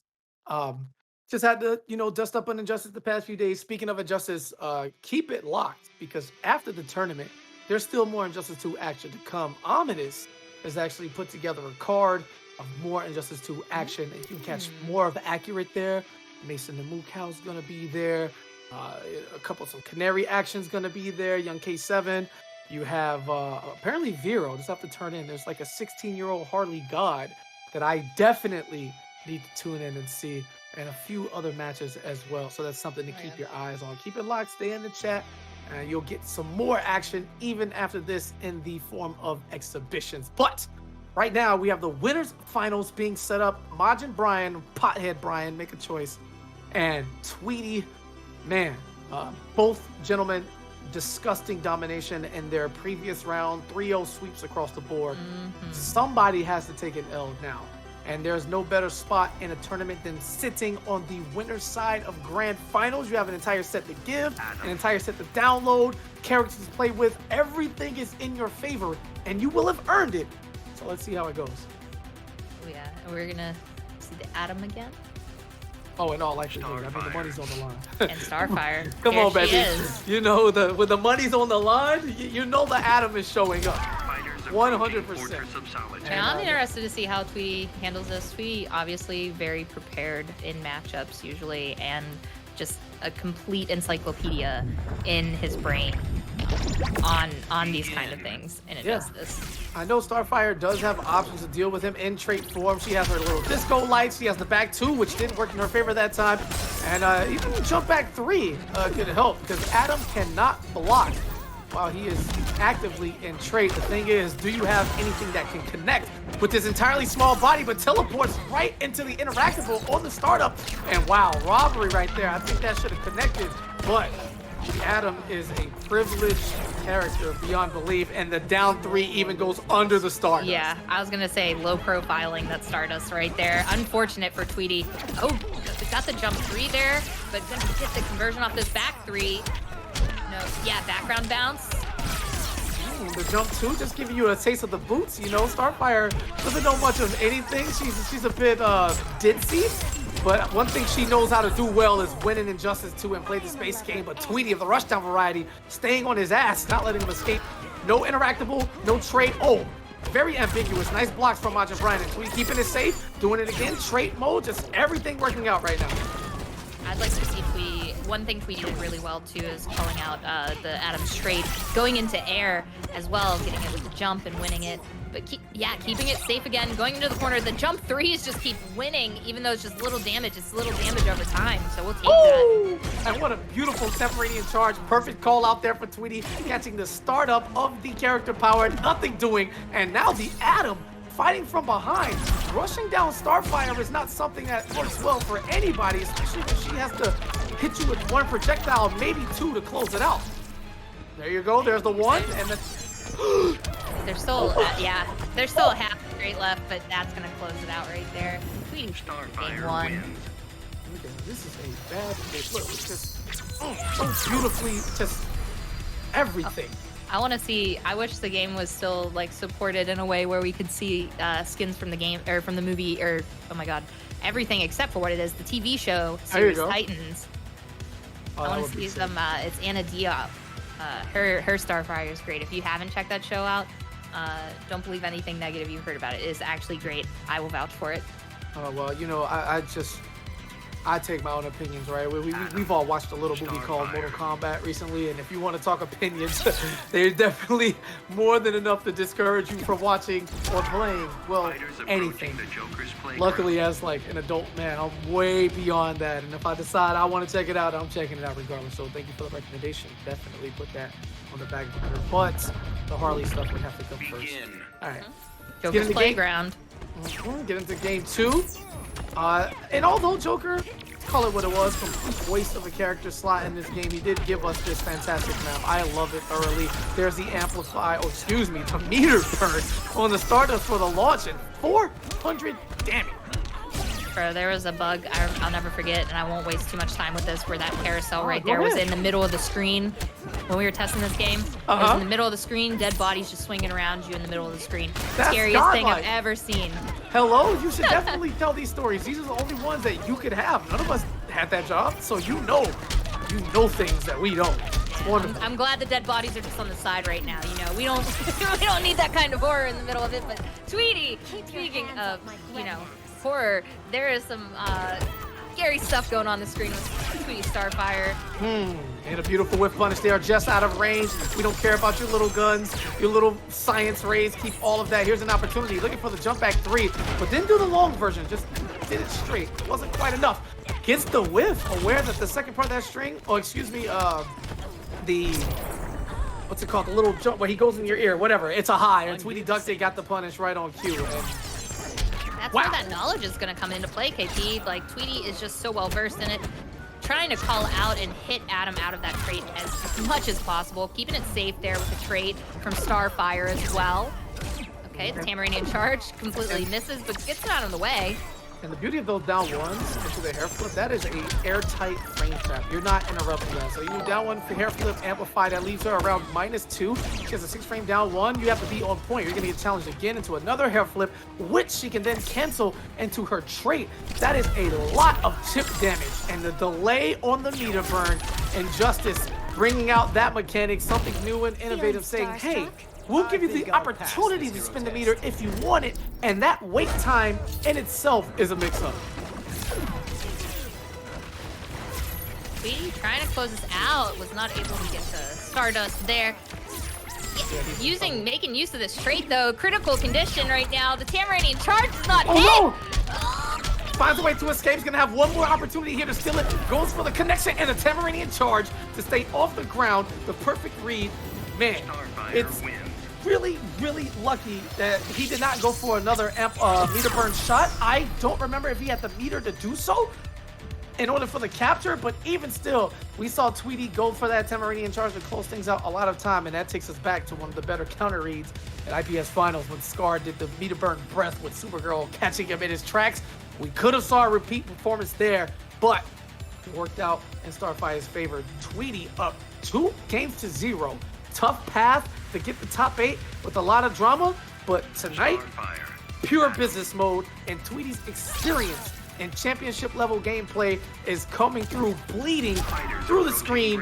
He's just a cut above everybody else. Tweety just wants that paycheck again, man. You can't hate Tweety. Not at all. You know, going in all the ESL tournaments, all those, just getting that bread. And listen, man, you can't knock it. If you build it, the people will come. And Tweety jumping in this time. I think it's a little bit of a mental message. You know, I'm up 2-0. Instead of just playing my traditional, I can take a small little difference in gameplay. And both of them just whiffing. That looks like the MK11 where you whip down twos in each other's face until one finally hits. Oh, low profiles again. Tamray in charge, going into the trait. That's 300. Another Tamray in charge. Tweety's kind of being in beast mode right now. Stomp. Wow, and that's very different. Doing that unblockable stomp that close to your opponent, it's almost like, I look at it as like a crowd, like a low forward into a Hadouken in Street Fighter. Like, yeah, if you jump it, you get a full combo. But at this distance, people aren't expecting it. And wow, the charge picks Adam up off of the ground. Didn't remember it's how. a great counter to it. Absolutely. So you're just kind of looking for it. The trait for Adam isn't really going to be what's the winner, the breadwinner here. So that's a good answer to it, which a lot of other players, they don't have the answer to the Adam shenanigans. Yeah, they just don't understand science, you know? I love this answer to the gameplay and the skepticism, right? You would think Starfire, oh yo, pew pew pew, this is boring, it sucks. No, absolutely not. What's happening here is that she's adapting to health bars and spacing, while the Adam is the one who's trying to find the free space in order to get his trick going. And remember, he is the enemy. I think I'll pass this hero test. Flash. Tie. Okay, we're going into trait. Tweety's gonna take some of this damage here. Does try to jump above it. Ooh, beautiful. Yeah, the cross up there on the teleport and the neutral jump 3. Oh, poisoned into the shot. Either way you call it, that was gonna be curtains. And Brian is on the board. Potheads. They're kind of out here. I mean, it was just 420, so. Talk to them.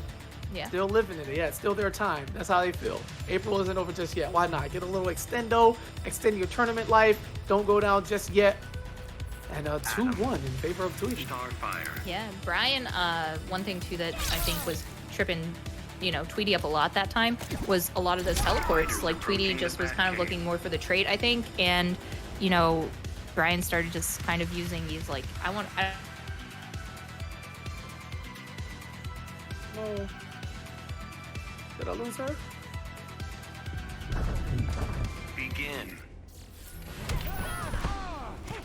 Alright, so we're just gonna run. I still hear you, KP.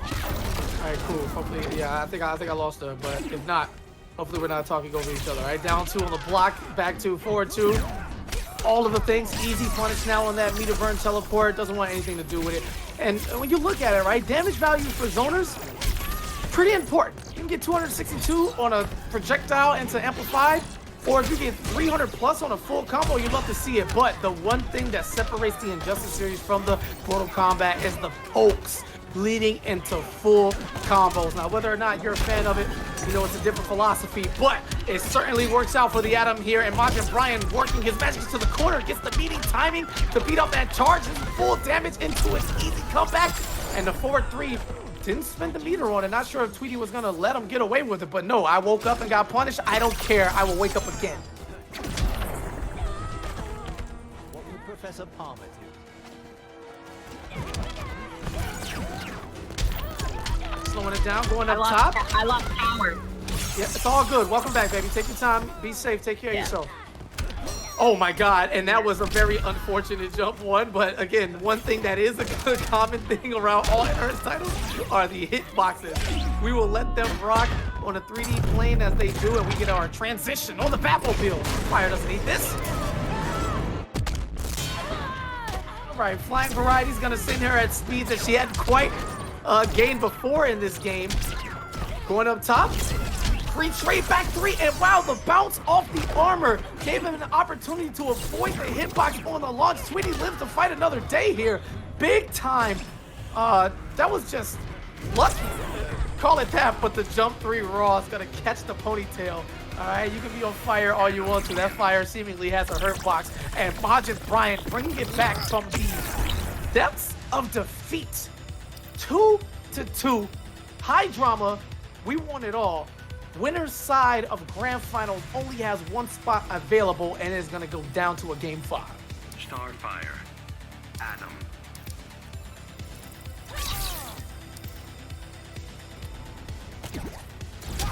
I know what time it is. Oh, there's the uppercut. Oops.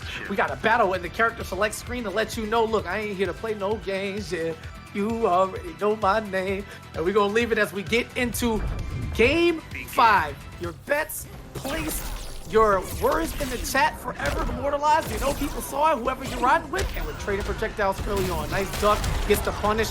Meter burn on the interactable, but right over the head of Starfire. How about another one? I'm not sure. Is that one still in overhead? I can't remember. Sliding out, and there's a lot of action going on. For two characters who can play exceptionally well at full screen, they are pressing as many buttons up close as possible and trading projectiles. However, right now, Tweety is in the lead.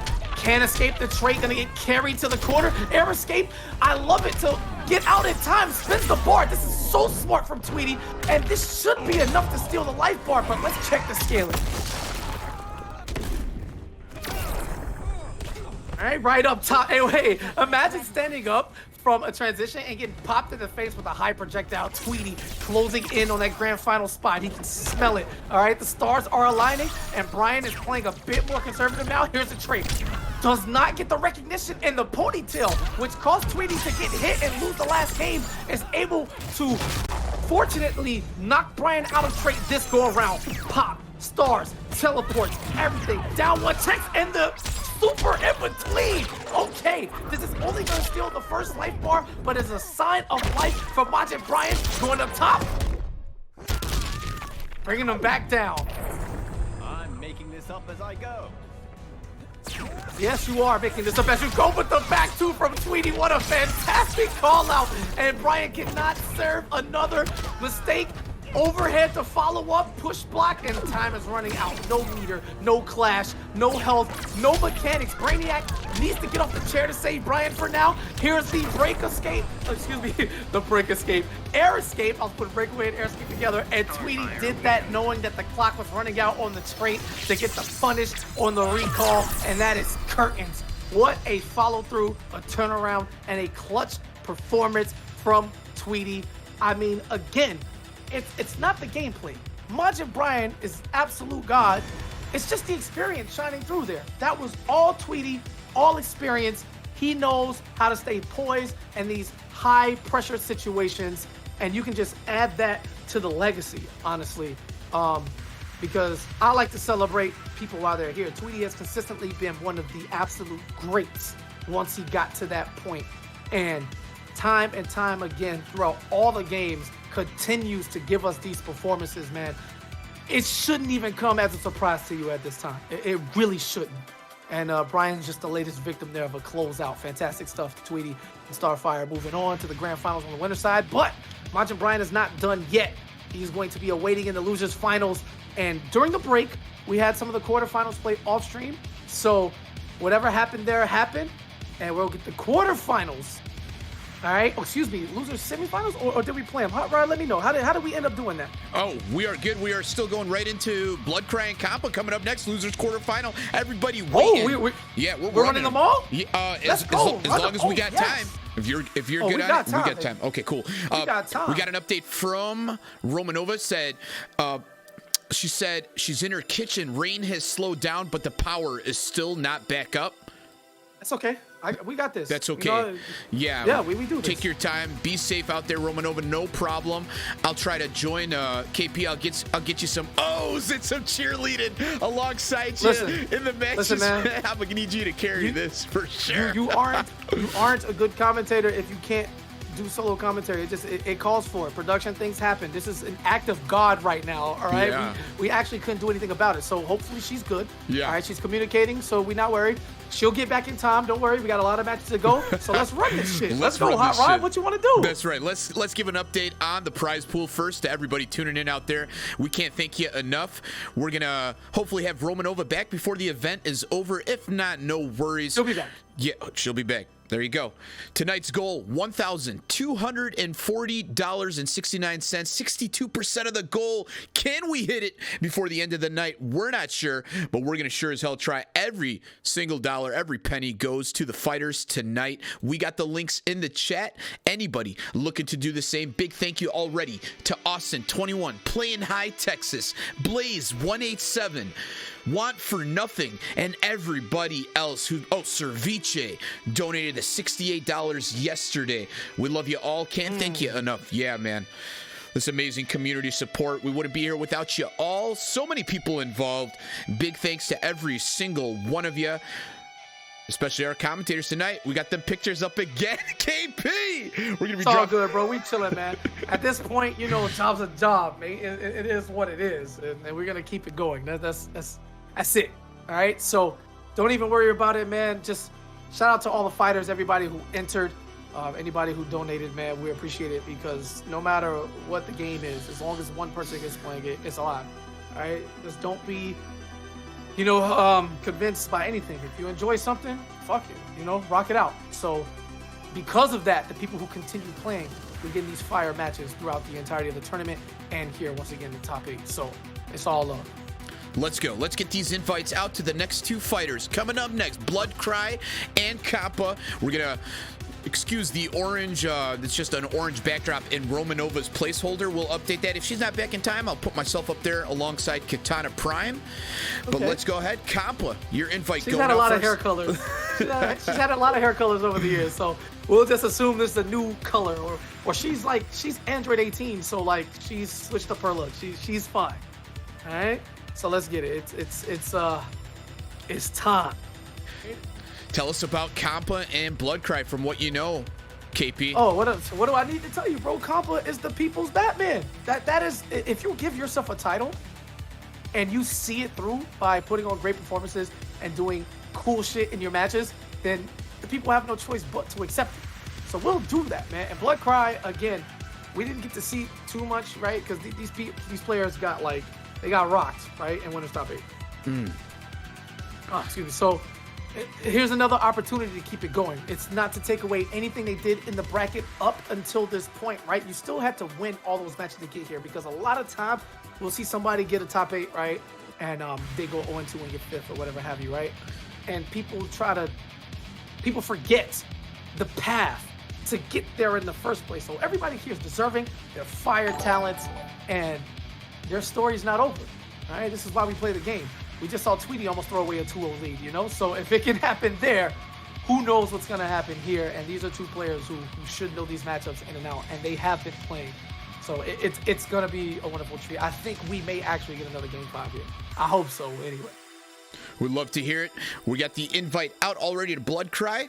Oh, and there he is. Just joined the lobby. Excuse the camera tech difficulties. Romanova just bounced out of the commentators channel, so I'm going to have to fix KP's camera.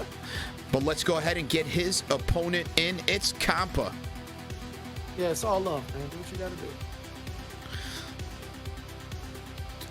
Your invite going out now. I believe it was... Oh, pull up the gamer tag list. Oh, you changed the angle? What's that? Yeah, man. Nah, I'm a grown man, man. I'm 30 plus, so I got plenty forehead. You feel me? My forehead is bigger than Aquaman's Trident, so I got plenty of that to fill it. But yeah, at least get my face in there, man. Come on, Hot Rod. Don't play me like that, bro. No, man. She bounced out of the chat. Listen, she got out of the channel, so it screwed up. I see what you're talking about now. That zoomed in. Yeah, man. Come on. Listen, man. I'm doing it right now. I put the Console Gaming League logo up there on the screen. Trying to get you.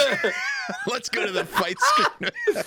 Nah, it's all love, baby. Yeah. So we're a couple of adults out here. You know what time it is. All right, we're back at the game screen. KP, I'm going to join you in just a second, but I'm going to work on fixing the camera. Do your job, man. I got this. All right, Aquaman versus Batman. No secrets here.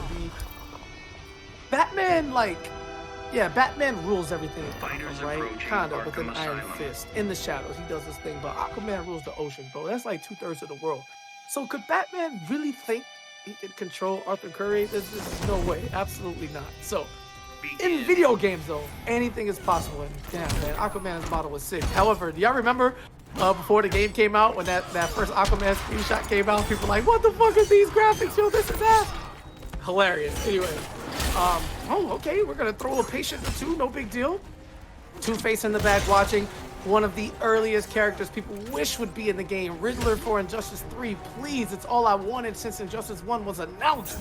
But we're gonna take our time from the deep, man. What a solid move. Tracking, very generous hitbox, you know, safety, and if you amplify it, it's still like 20%. It's insane. Gets the cross up into the back three because he knew the trait was gonna get called out immediately. Wow, okay. Batman players have evolved. Extra smart. Slowing it down, very, very slow game. And I like this, right? Some people may say, oh man, he's just doing it. It's the poise. Got the water shield up. No need to rush in. Has the mechanical backs to gain entry at his own frequency. And the Trident Rush juggle. Doesn't quite get all the hits. I can hear you. Welcome back, baby. Let's just keep it going. All right, she's back in the building. You didn't miss too much. We are just in the next match. Got some Trident Rush. You got Batman. We are at the asylum. Everything good? Yeah. Almost there. Looks like she's almost in there. Yeah, she's almost in there. Yeah. Going up top once again. Ooh, Batman took it to the third floor. You know he knows the whole building inside out. He built, you know, this asylum is essentially his. He went to go say what up to Joker right quick, make sure he was still in the cell. They come back to dunk on Mr. Curry here. Jump 2, pressure, 1-2, cancel. Oh my God, and the interruption, he just knew. Great button there, using the down 2 to cover all forward angles, whether it be vertical or horizontal. And looking for the scoop. This is just excellent spacing and going for it the old-fashioned way. Chip damage.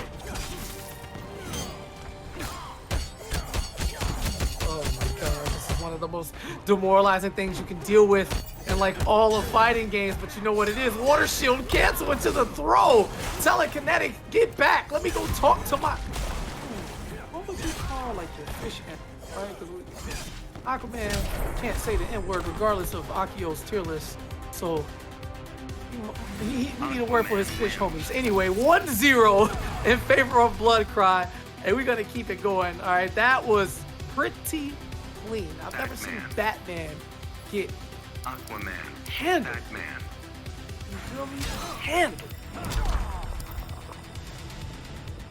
Level player core. So Blood Cry is out here. He is grinding. Anyway, to the Ace of Clubs.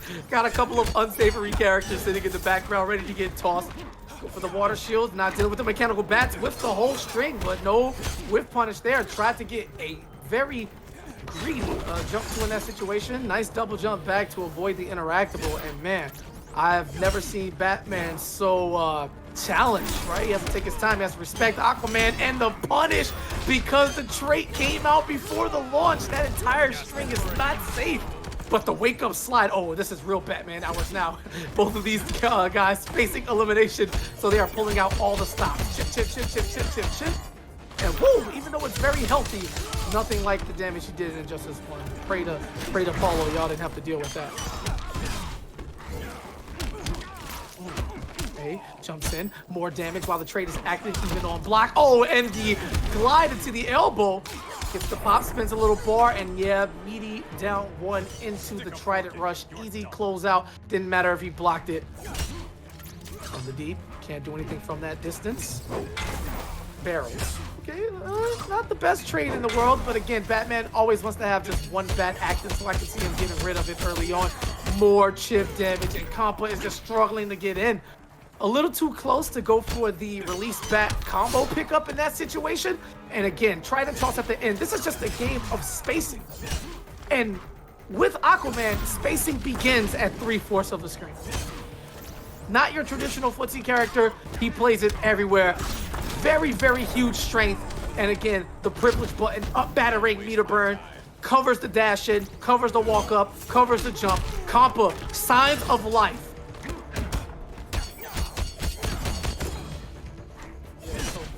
You hate to see it, dives in, keeps it safe, and still gets challenged. Negotiate. By Neptune, I won't yield. No negotiations here. You're gonna deal with this trying to rush and like it, but the down two. Wow, Bloodcry giving him an opening. One thing Compa's been able to do is anti-air with loads of effectiveness throughout this tournament.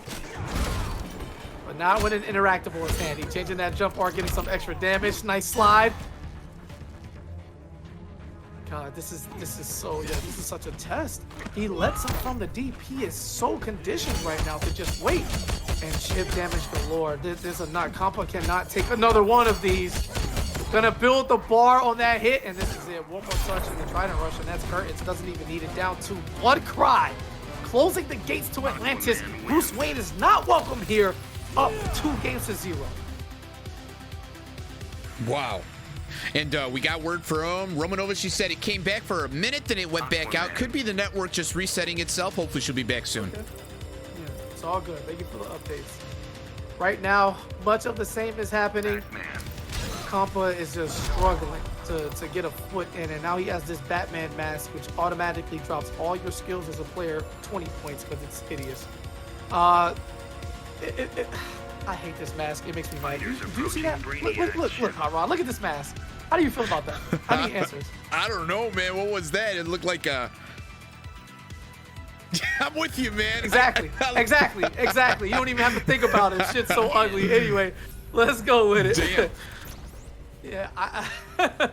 So only thing you can do in this game is change your skins because everybody's got no variations, right?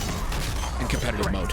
Okay. Yeah, so the gear has like 5 pieces. Everybody has 5 pieces of gear, so it's great. You can mix and match whatever. Like the customization is really sick, and you have different shaders and the like. That was actually like one of the best parts of the game. Ooh. Put your own little flair on it. Obviously, you have to like unlock the gear and shit, but yeah, it's great.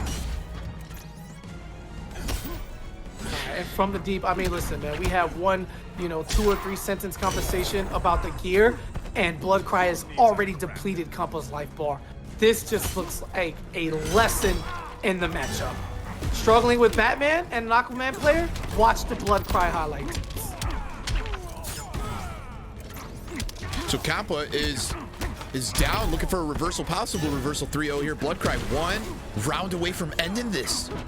Yeah, absolutely. Whipping the big strings, dealing with the chip. I mean, it's such an uphill battle trying to come back against Aquaman because his normal block strings result in trying to rush with bar. And he's checking you the entire time with from the deep, which he can mix up with the Trident toss from full screen because you're trying to jump preemptively to avoid the spike.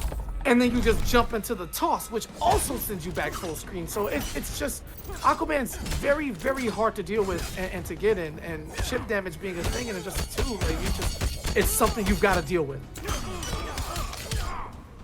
Restand, yeah, backdash and lose the space because you don't want to deal with more pressure. It's a lot. Opened up, I mean, look at that, 300 damage just knocking on the door. Compa's gonna need the comeback of a century here to do anything with this set.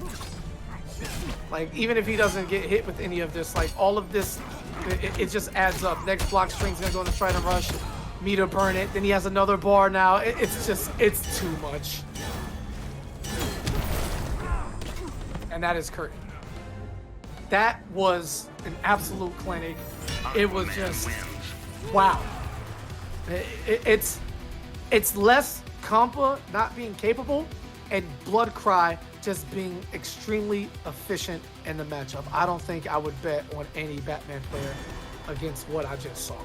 Wow, insane. And congratulations on moving on 3-0. That was a display. I haven't seen Batman get handled like that in years. All right, well, we got our congratulations to Bloodcry, GG's to Compa. That is the official double elimination. And we got our cameras up there. Me and you, KP. Oh, I got the names up there wrong. It's all good, bro. For whatever reason, one of my panels, bro, my tape is ass falling, but we'll be all right. Okay, I think I got it up there. Okay, yeah, there we go. Let me type your name. Yeah, we got it, man. All right, we're good. Let me. All right, so it's just matchups are something to overcome, and when you get to the high level, right, the highest levels, this is when this really comes into play, right? Like a lesser Aquaman player, sure, you can get the drop on him. 6-4s, whatever. It can go either way, but generally speaking, X character has the upper hand. So that was just clear. Like, Batman's entire game plan, everything he wants to do, is being checked at every point on the screen by Aquaman. So it's just, that's exceptionally hard. It didn't look impossible, but man, that was just tough. And whew, this is why you play multiple characters. Let's go. We're going to keep the night moving right along. Sounds like Pause and accurate. Going to close out Losers quarterfinal, and that's going to get Blood Cries next opponent in Losers semifinal, where Podhead Brian is just chilling in Losers final. I'd be scared, man. Looking forward. You still have to get through it one match at a time, but to know that Blood Cry is waiting on you with what he just did, woo! I hope that none of our current combatants are going to look forward, because if you look forward to that, it'll definitely jade your focus for this one. It's a lot. We know SLP. We saw shades of the Leonardo here, but I expect full green arrow once again, at least to start things off. And wow, Romanova's back. Are we good? I'm here. Oh, okay, sweet. hi, hello. I'm hoping it stays. Let's lend me your energy. I'm trying to AFK, but it looks like it's gonna make me fight Pause. Oh, we got to fill in? Let's go. You about to pull out the Canary one time? Bonus match? Bonus match? Canary versus Air is so bad. Oh, he's just going Superman. The Superman. Let's, he's going to do 4-2-3 to start it off, so just straight up do he's going to do 4-2-3, just do parry. Parry. Parry, yeah. Parry. It's SLP, like, do parry. Begin. Oh, he jumped. Whack. What is this? And then he did raw scoop. Whack. Oh, mix. Mix. Oh, this is free. Sweet. 3-3 going to flip over to avoid the meter burn. Oh, yeah. Big screen. Y'all thought Sindel was an issue. This girl had it as a trait. Jump in. Easy punish. Mix. Okay, he did a little throw. That was weak. No worries. Nah, this is a bonus special. They paying you for both. No worries. Look, he can't even do a 4-2-3 combo. He made top 8. You crazy? Oh, meter burn back 3. That hurts. 3-3. Stand him down. Yes, restand. Oh, you're going for the mix-up. Oh, you dirty. I see you. Okay, I see you. This is so stupid. Yeah, things have changed. All right, backing up, cartwheel in. 4-2-3. No big punish. She can't even do ice breath. This is free. Oh yeah, down 2. Oh no, what? No, that's okay. You didn't try to do that. All right, I meter burn back 3. That's what I'm talking about. Easy money. Easy money. All right. See, I told you, you just can't cartwheel your way in. Yeah, that's okay, but you have 4 bars of meter. Yeah, exactly. This is gonna use all 4 bars for meter burn attacks and mix-ups. That was okay. You weren't looking. Don't worry about it. Everybody gets 1. It's sad how you've changed. Bad idea to tick me off. Oh damn, he went for the 3. He spent it. Yo, SLP, you actually trying hard? That's crazy. You're about to get smoked now because you're out here trying hard with this backyard ass Superman, bro. Or Superman. You're actually trying hard.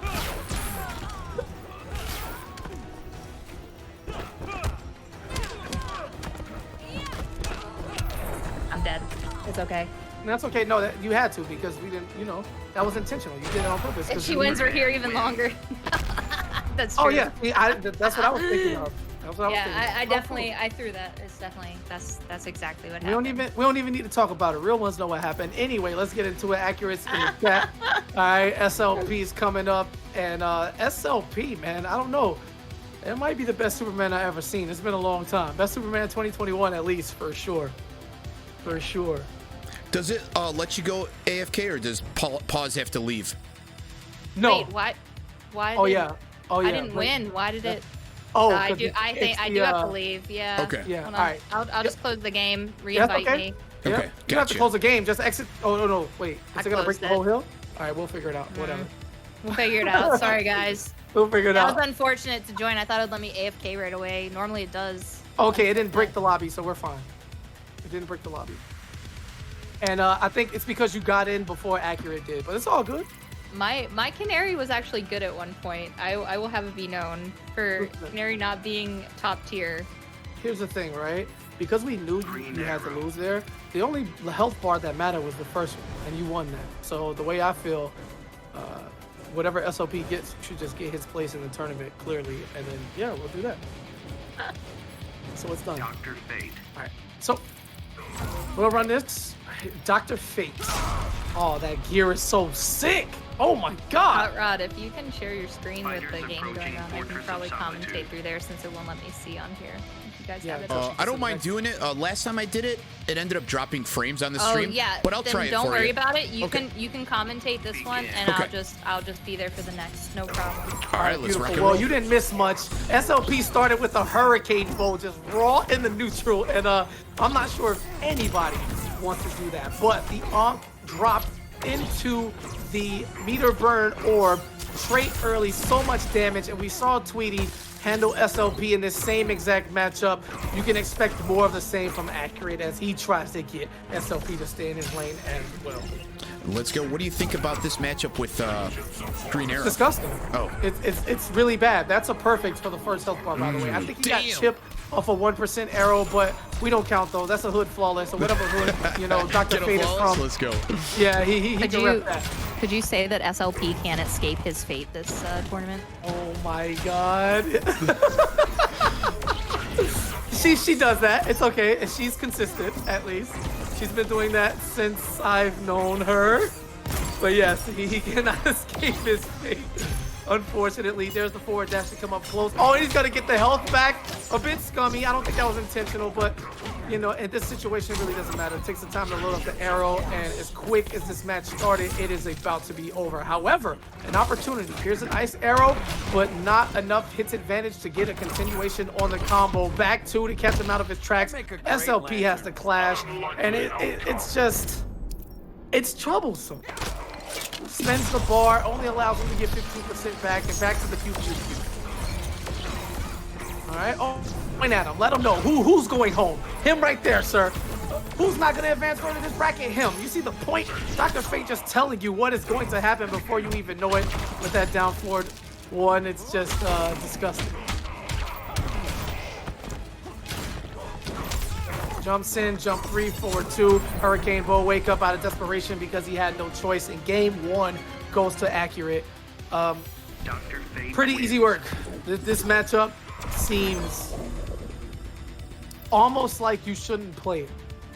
That's how bad it feels. But if SLP has anything left in the tank, or if he's thinking of the Leo pick, I think now would be a good time to go through it. I think it only takes one game for Accurate to show you that his fate is certainly ready for what's going on here. Oh, Romanova's back. Nice. There you go. All right, beautiful. I'm in here. Dr. Fate. Green Arrow. Green Arrow. Just a fan of the character. I'm sorry. I like him having the dad baseball cap. Fighters I'm a approaching fan. the Batcave. Yeah, I kind of inherited a bunch of those things now, so I You kinda got like, to. It's now your calling. straight up in my blood, this daddy at all times now. That's crazy. Begin. Around the clock 24. So round 2, he didn't start with Hurricane Bow this time, and That was a straight on arrow. yeah, you missed a lot, so I'm gonna let you have your way with this one. Go right ahead. Oh yeah. Okay. Trying to jump in. Trying to jump over the projectiles. It is dangerous when Dr. Fate is in trade, but that ice arrow is gonna trade. Get the back 3. Okay. Loads in the fire arrows. See, I think the fire arrows are the game here because they are gonna be that damage hitter. And kind of like those red fireballs that Dr. Fate has. All right, so we got the orb out. Do not try to jump over this. It has not worked for you in the past.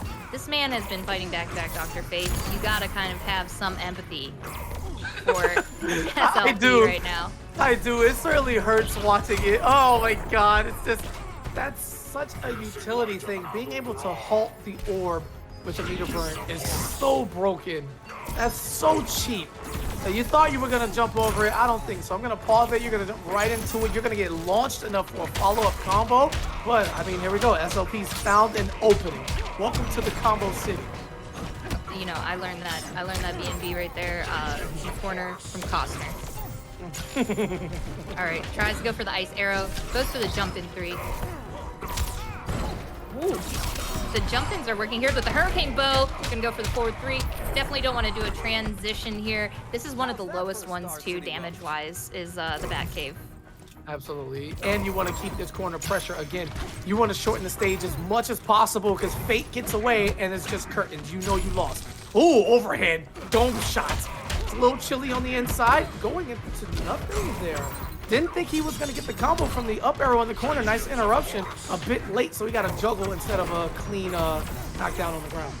Wasn't expecting that meter burn there, but that is the perfect time to clash. It looks like the man got 3.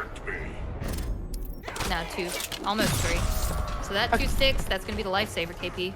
Yeah, absolutely. You'd rather 25% to 30. The difference isn't too great, so I would spend the 2 even if I had 3 bars. But I mean, if you're just eating projectiles to the face, you have an opportunity here to close things off. Gets the jump in, jump 3, no follow up on the combo.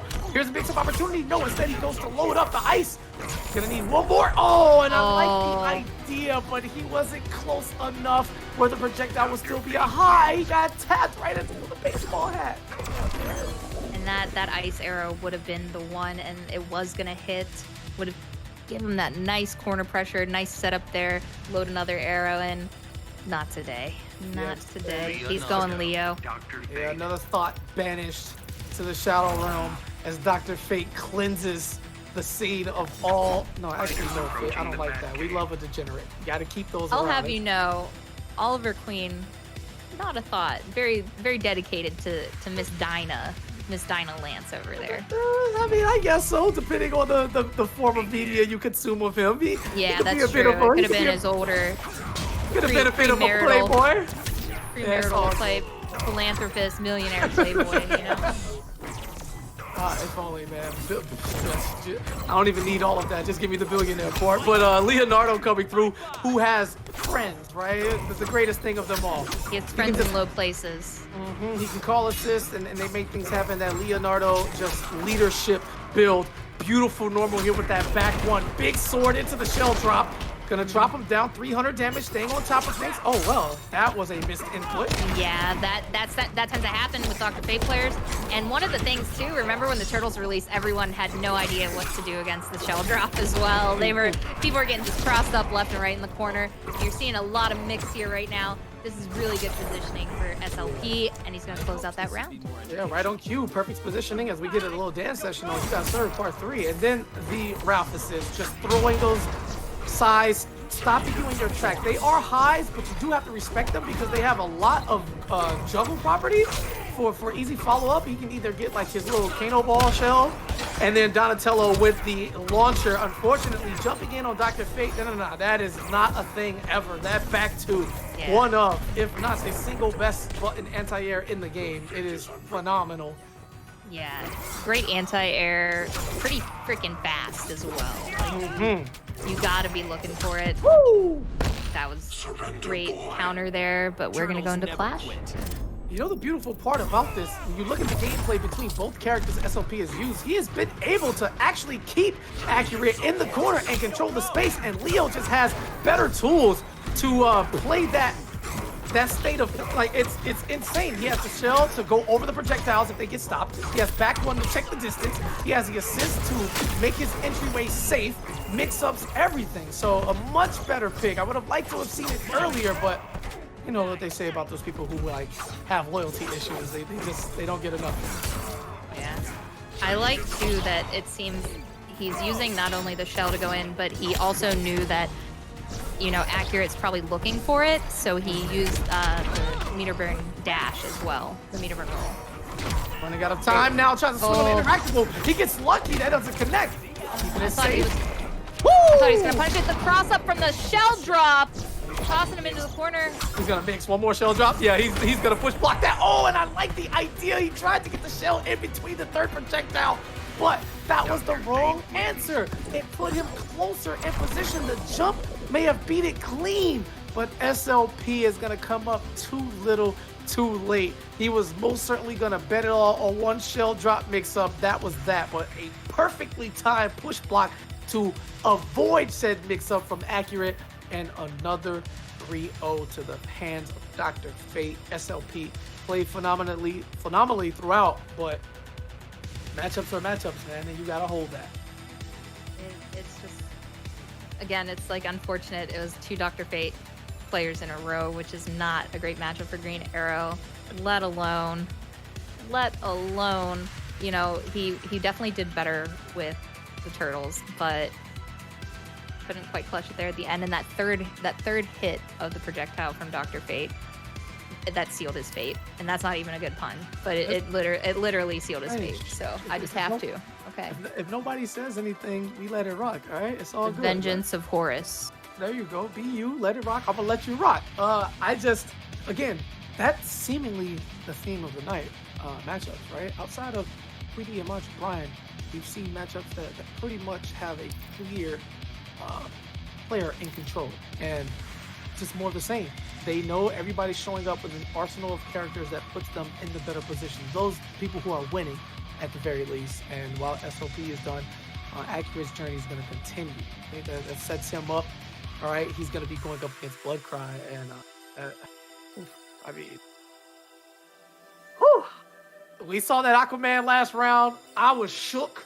Yeah, I missed the Aquaman. Yeah, it was controlling. It was very, very controlling. But then again, speaking of, Mr. Aquaman shows up in chat as soon as you say Aquaman. It's like saying something in the mirror 3 times. No, I'm not gonna risk that. I'm gonna pass those superstitions down to the baby and see if I can scare the life out of him at like 5 or something like that. But yeah, again, with these 2 players though, we don't know what characters we're gonna see. But if we do see more of Man Fate, however, I think that's a better matchup. They'll definitely be trading in terms of like chip damage, right? Because from the deep, I'm sure you can toss a projectile that he'll at least have to block. But instead of predictions and going ham, I'm gonna let the characters be picked, and there it is, Black Adam, the complete one. Oos, in the sick purple gear, looking like a champion.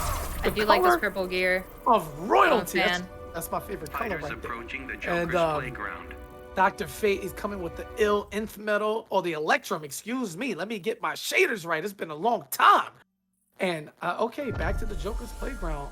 Interactables galore, some unblockable, some unavoidable, and a forward 2 to start things off.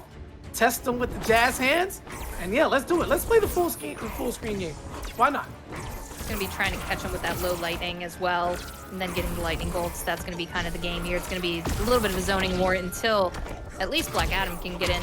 Work, that back 2 is gonna get started here for Accurate's Dr. Fate. I cannot believe that back 2 hit Black Adam at the peak of his jump. We're talking one of, if not the most floaty jump in the game with some of the highest verticality. It's just crazy, that pillar of magic and what it does. Check, plus my turn. Gonna interrupt there. I don't care about your trait cancel. 6 frame down 1 makes me a believer. The trait just didn't even matter. He didn't care. I want to say there's a little bit of disrespect there, but you know, we'll just say it's privilege, the Dr. Fate privilege right now. Yeah, being why the best not? owner in the game. He's checking him. He has the trait active. Nice pickup. Dr. Fate doesn't do much in terms of combo damage from raw hits that he may pick up into conversion-wise, unless you're willing to spin the bar on the meter burn bounce cancel, but none of that. Save your bar for stopping those orbs and staying in control, trying to avoid dive kick entry. Okay, gets forward advancing string there. This is going to be a nice combo. Could close out the life bar. Yep, and there it's going to be. Absolutely beautiful stuff. All the boots, and Black Adam with one of the most menacing idle stances, just has his hands folded. What a fucking god. I love it. I miss his design. He's so sick. Lightning strike for the check. Jumps over. Punish on the dive kick. But again, it's fate, right? Not worrying too much about the punish. However, trait activation into chip damage. I think this one's over, Rose. I'm very scared for him. The chip damage is going to be crazy. The trait, it has run out, but he needs to get an opening. That throw, going to throw him into the corner, the back throw. Oh, and he does get the cross up there. Great time to flash. Will he spin the bar to take an additional 15%, or will he save that for a dive kick or another meter? He lets him go. Meter burn roll to get in. And down 2? Down. I think it might. Dr. Fate wins. Banishing everyone. Okay. No more thoughts after Turkish. Just go home. We know why you came here. All right. You know, you got a free date, showed up, got your popcorn, got your gifts, let him win something for you. And then Dr. Fate knew that, you know, you were playing my man, so he came to banish them all. Oh, no. Somebody asked, I think, if this is losers final. No, this is semifinals. Next will be losers finals. Dr. Fate comes Okay, back. so I do like Cyborg. He's gonna have the grapple to kind of go up and shoot fireballs with grapple. Gonna have mid fireball. That's always good.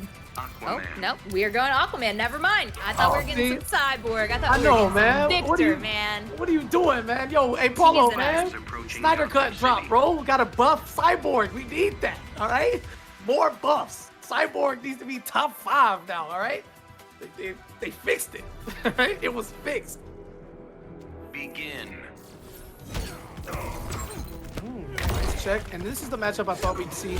Checks on checks on checks, right? For every projectile comes from the deep. And wow, raw jumping. Clean. 341. That's the most damage we saw thus far here in the 2 games. Interactable toss, no more movies. You know, Aquaman said, fuck the Snyder cut. I don't need it, all right? Alright, fish and chips time. Gonna get not quite the chip damage it used to do after the nerf, but still very great tool to just chip away at your opponent's leg. Gonna get the low, keep him in the corner there. Trying to get the plus. Alright, This man did a 2-hit string for 187, but I got a spin 1-bar meter to get that with Jada MK. See, that's why I quit that shit. Anyway, there's a little stab right here, jumping up. Aquaman just chilling. Again, for every projectile from the deep, we can trade this, and we can play the damage game as much as you want to. Chip works in the favor of Aquaman, in my opinion, especially with the Trident Rush on deck. Oh yeah, and he has 3 bars. He's just building meter right now, so he can meter and roll in. That's gonna close out that trade, but not a bad trade. Does a little bit of life away from accurate. We're gonna go from the deep again. Yeah, why not? Check. Right back at you. Okay. Check. Right back at you. And if you need one of those raw, that's not gonna be a good thing on your plate. All right, going for the trident throw. There we go. Yeah, and some people may not understand, but if you're one of those players who says, okay, look, if you want to chip each other down and then see who gets the last hit, like, I'm about that. When I have this Trident Rush in hand, and a throw, haven't seen too much of these. Wow, I almost forgot that existed. Trident Rush! He goes for the overhead. It was blocked, but that's gonna be it. Right into the back 3 to close it out. Yo, and the big dunk, that 4-3 caught Fate trying to jump out of the corner. But, you know, if we play basketball in Atlantis, baby, you know we got to use the advantage of the water. Everybody has superhuman abilities down there, and you cannot escape back to the wall. How does it feel to not be able to play the game for once? A taste of his own medicine as Blood Cry ties it up at 1 game apiece. Fighters approaching contact. Yeah, and Aquaman's like, this is the toned down version of Aquaman. We don't have the Aquaman that we saw one Evo where, you know, Dragon's so proud, you know, never forget that moment. And then people are mad that Aquaman took it. Huh? Dragon? On YouTube, they said Honeybee won Evo. That's what I saw. Oh. Yeah, I heard Honeybee won Evo. That's the only person to get second and never win. Not my Evo champion. Remember that? That was insane. This is the lore. This is the lore for those of you who are maybe into the game later. This is lore. Yeah. We witnessed history in the making. Yeah, shout out to Dragon though. Gets the forward 2 again, and this time meter burn rolls. Yep, and he's able to avoid the 3 hits, unlike SLP. They're very fortunate for Aquaman. Another 4-3 is checking him, trying to get a shimmy here, trying to fade out a throw. Water shield on wake up. That all of that did no damage. Watch your toes. Oh, Trident Rush. Hello? Yeah, I got caught doing the Trident Rush, punished for it. That's gonna be the round. Raw Scoop isn't able to get the combo because he needed the spin bar, which I don't think he's willing to waste that. You don't really need to launch in this situation. He's good with the chip damage and fails to get the back through on the connect, but picks it up. That 1-1 juggle keeps them in the air for so long. You can basically, I mean, a baby can get a juggle off of that. And the Trident toss, trying to mix it up, looking for the knockdown to make his way in. Check, damage, raw, jump in attack, and this should be enough for the round. Yes, sir. Gonna end it with the scoop. Scoop. Ooh, talk to him. Okay. Look at you. You were around in the 90s, okay. Oh yeah. Those were my years, 1990. All right, and that's gonna close it out right there. Accurate, still doing pretty good with this Dr. Fate KP. Yeah, back and forth. You love to see it, which means that Aquaman was in fact the right choice. So now it just comes down to who's getting outplayed. We've seen Aquaman do it, we've seen Fate do it, and it's just life deficits are extremely hard for both of these characters in the matchup. So it can be won in the first 10-20 seconds of the match if you can get, like, let's say a life lead that's a little bit more than a combo's worth of damage. That seems to be the sweet spot throughout the entirety of this Aquaman and Fate part of the set. But out the window we go, and Victor Stone to the rescue. Cyborg making his first appearance here in the top 8. No, he said no. He wanted a better Aquaman. Get this man out of here, man. He played Victor to get a better skin for Aquaman. That's what happened here, folks. What are you doing, man? This man out of here, man. Getting mixed. This is why I started doing We got mixed. Yeah, free. I'm getting opened up for free. Begin. All right. From the deep, check. Right back at you. What you want to do? Trident toss. Looking for a way in. Again, another check. Jumps over. Very clean spacing now because it never hurts to take some chip damage, especially if you're giving your opponent the same thing. Nice spacing, but recovered in time. Yeah, being a power character, using that interactable there to get a little bit extra damage there. Going for the overhead, getting the chip. Not even chip, getting the full-on damage there from Trident Rush. Getting it again. Calling everything out here. Great use of spacing, though, with that. It's cool that he's going to have to use to kind of save him here to tie it up. That was a very timely Trident toss there. Getting the knockdown while Fate's trait was active and then able to close the space after. You love to see it. That is exactly what Bloodcry's looking for. And again, a big life lead here. I mean, if you let me call it now, this match is over. It's extremely hard. And now he's getting checked with pressure and he's trying to jump his way out, but it's just not working. Gets the bar for the Trident Rush to keep it safe. I mean, whew. Okay, the trait is out. That does pretty decent damage, but the water shield is just going to be a great tool here to just kind of block a lot of those projectiles so that Fate can't play Fate's game. Check again. You can take all the chip damage you want to. You just can't afford to play the chip game with them. So scoops, keep them in front, and they have equal meter. So Bloodcry's not going to be worried about a clash here. Meter burn back 3-4-3, and chip damage is going to do this from the deep. Who cares? This is just all delaying the inevitable. This is the hardest comeback if he were to try, and that Trident toss is going to close it out there. Tied up 2-2. All right, so I don't know what it is. Maybe he's absorbing the power from hovering over Cyborg at the character's like giving him something, because both times he's done that, I think he's won the match. I don't know. Don't hold me to that. But game 5. Aquaman. Won in the first 10 seconds of the match. Life lead, and they just hold on. Both of these players way too good to give it up. Way too good at the matchup. And I'm not calling anything because they've been switching. Actor's gone for Black Adam.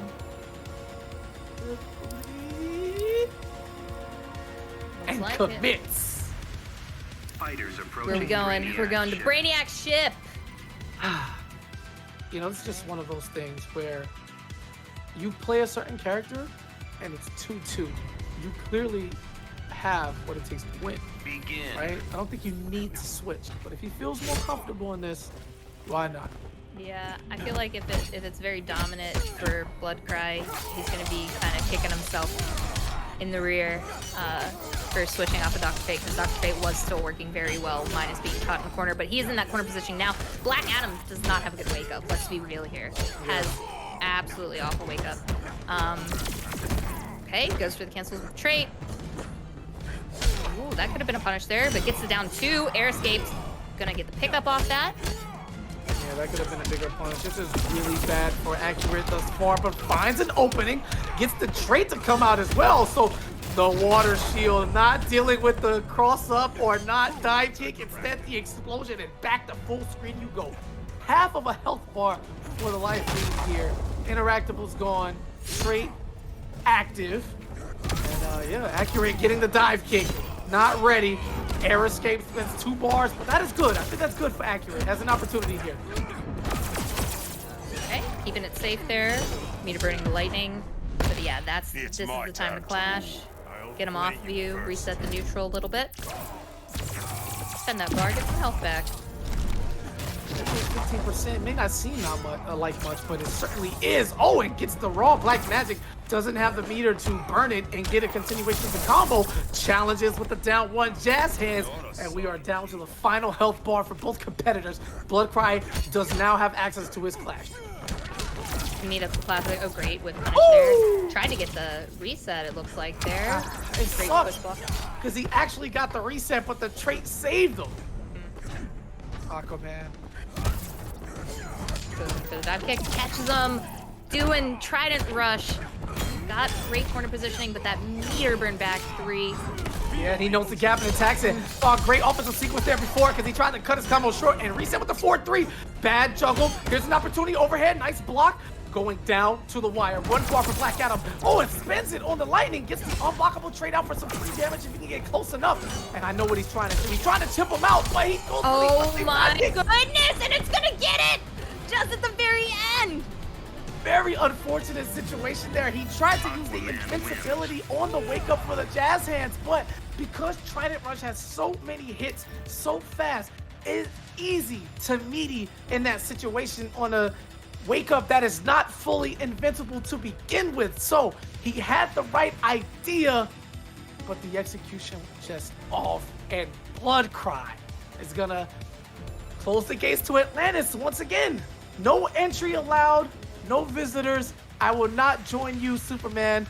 I'm minding my business. Me and my fish homies, we're gonna chill. KP and I just hanging out, commentating a game that we both love with all of our freaking hearts. Nothing new here. So while we do that, and Romanova goes to have her issues with Georgia Power, I don't know what they're called. We're gonna send this over to Hot Rod and make sure we hold on for this losers finals and grand. Wow, what a fight, man.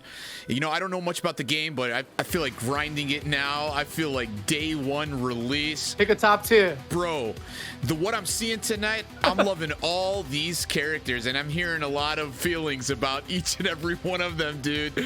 But the way Aquaman just closed that round out, congrats. And we got Majin Brian's invite out already. Shout outs to all y'all out there. Thank you so much for being here tonight with us. We see you all out there in the crowd over 420. It's actually 421 if one of you wouldn't mind leaving. Hey, yo. Hello? The streamer asked people to leave? Who are you, bro? Get this man out of here. Just fucking with y'all. Look at tonight's goal. Look at it up there. We got $1,242.69 with the last donation from Rossi Sauce. Y'all, we're gonna keep those. We see you out there in the chat. We're gonna keep the link going. We got one more losers finals before grand finals. Tweety, the king, still sitting up there looking to defend it soon, right after this last bracket. We got Majin Brian's invite out already. As soon as he gets into the lobby, we'll go ahead and get back his opponent. That was accurate. No, I'm sorry. Blood Cry, right? Blood Cry was the Aquaman. Blood Cry, yeah. And let's drop that donation link again, y'all. Any amount helps, whatever you got, whether it's small, big. We can't thank everyone enough for donating. And a big shout out to the special guest co-commentators here with us tonight. We had Aquaman, Darth Arma yesterday, and Romanova and KP tonight. So good. We got their links in the chat, pictures up there on the screen. Please shoot them a follow. They're on Twitch, Twitter, YouTube, and we got them in the live chat if you're here with us on Twitch. And just like that, we're gonna go ahead and make sure Majin gets another invite because he is not yet in the lobby. So we're gonna pass the mic back over to our special guest co-guide, and we're gonna drop also Octavius running the brackets like a champ in the background, keeping the brackets going on Smash. Gonna stay up there for all history review. Thank you so much, KP and Romanova. Yep, no worries. Thank you, man. Apparently you're somebody's uncle as well as being a dad, KP. I guess so. I mean, I'm uncle to life. Or dad or big brother. I don't know. I have relations in like the community a long time. As Sonic's been my child for like 8 years now. Rewind's like little brother. BGY is like I don't know. I just Bro, can we talk about how funny VGY is? I like VGY I gave him my Ray-Bans to wear during the team clash, and that was when we saw it. Yeah, that was when he was like, yeah, it's a great, fantastic moment. Yeah, another one, Stories too. I was able to meet him at ECT. That was great to get the boys to come over across the pond. He brought the Shao Kahn out.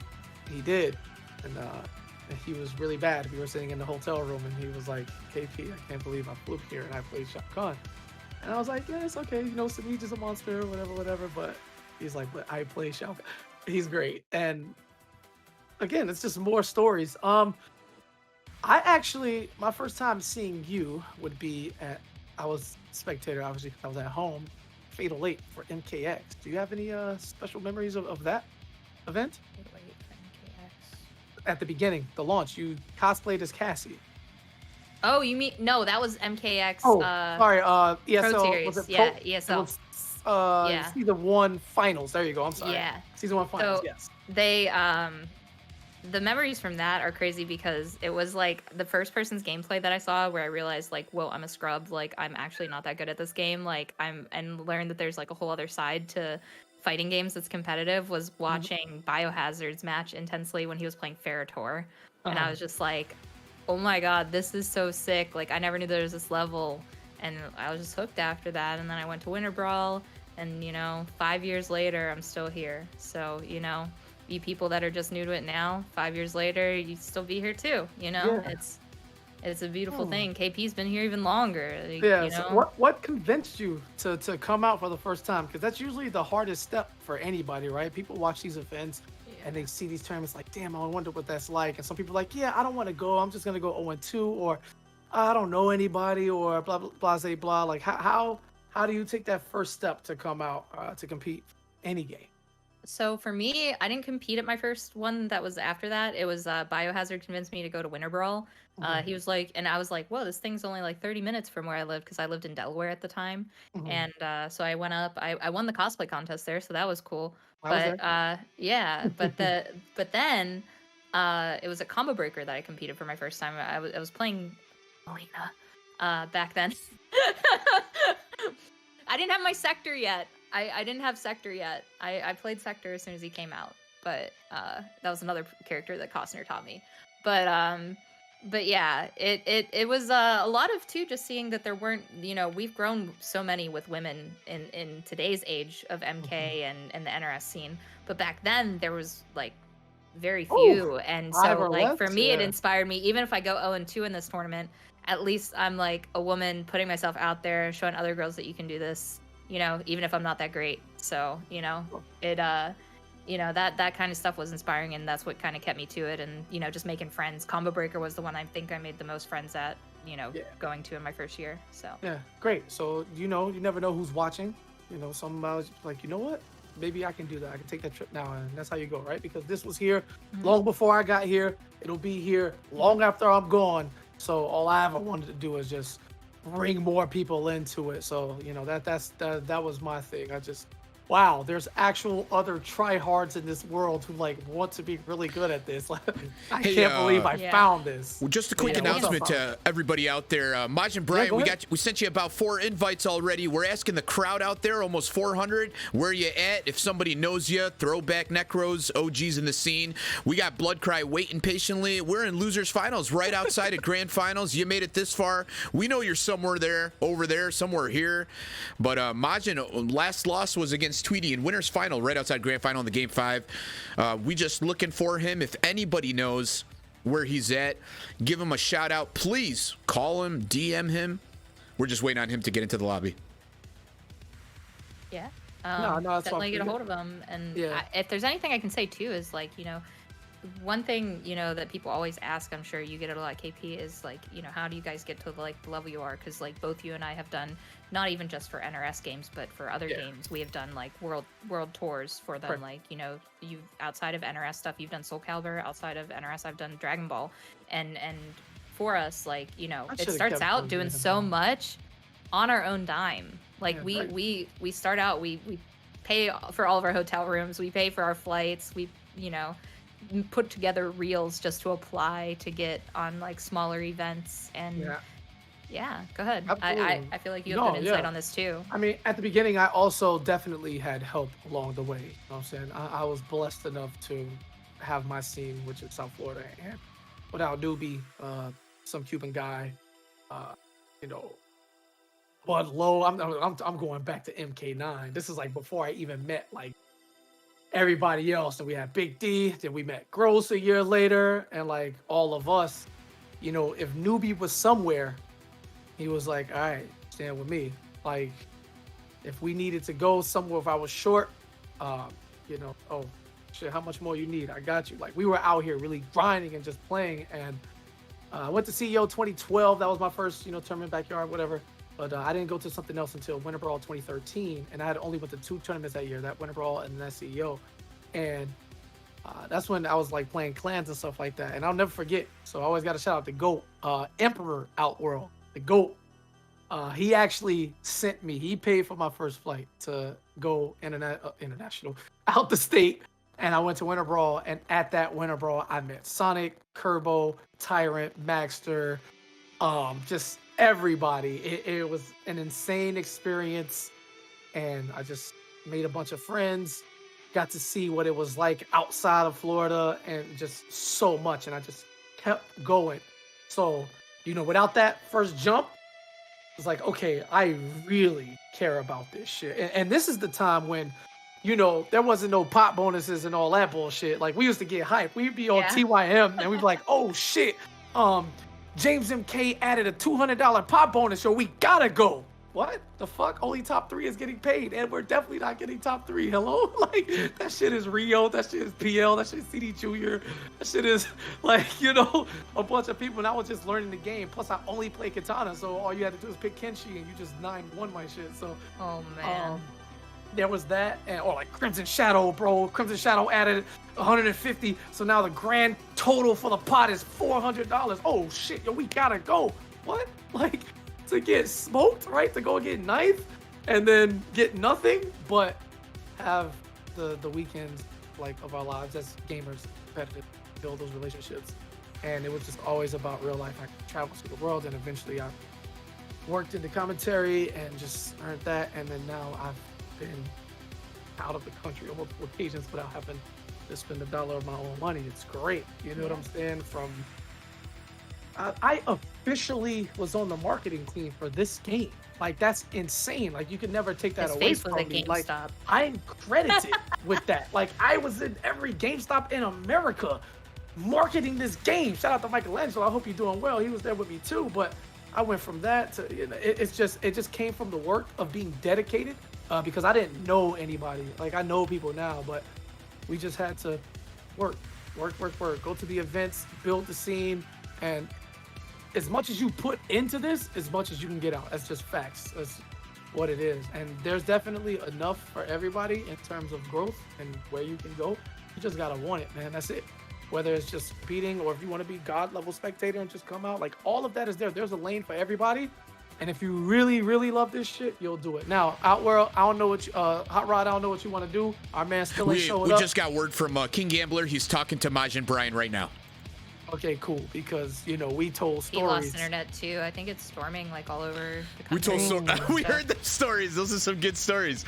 Yeah, no, I mean, it's good shit. For this but, game, I'm and also... Michelangelo were in the GameStops. Was it this game, Injustice 2? Oh yeah, this nice. One. Oh yeah, at the very beginning. they're his sticker.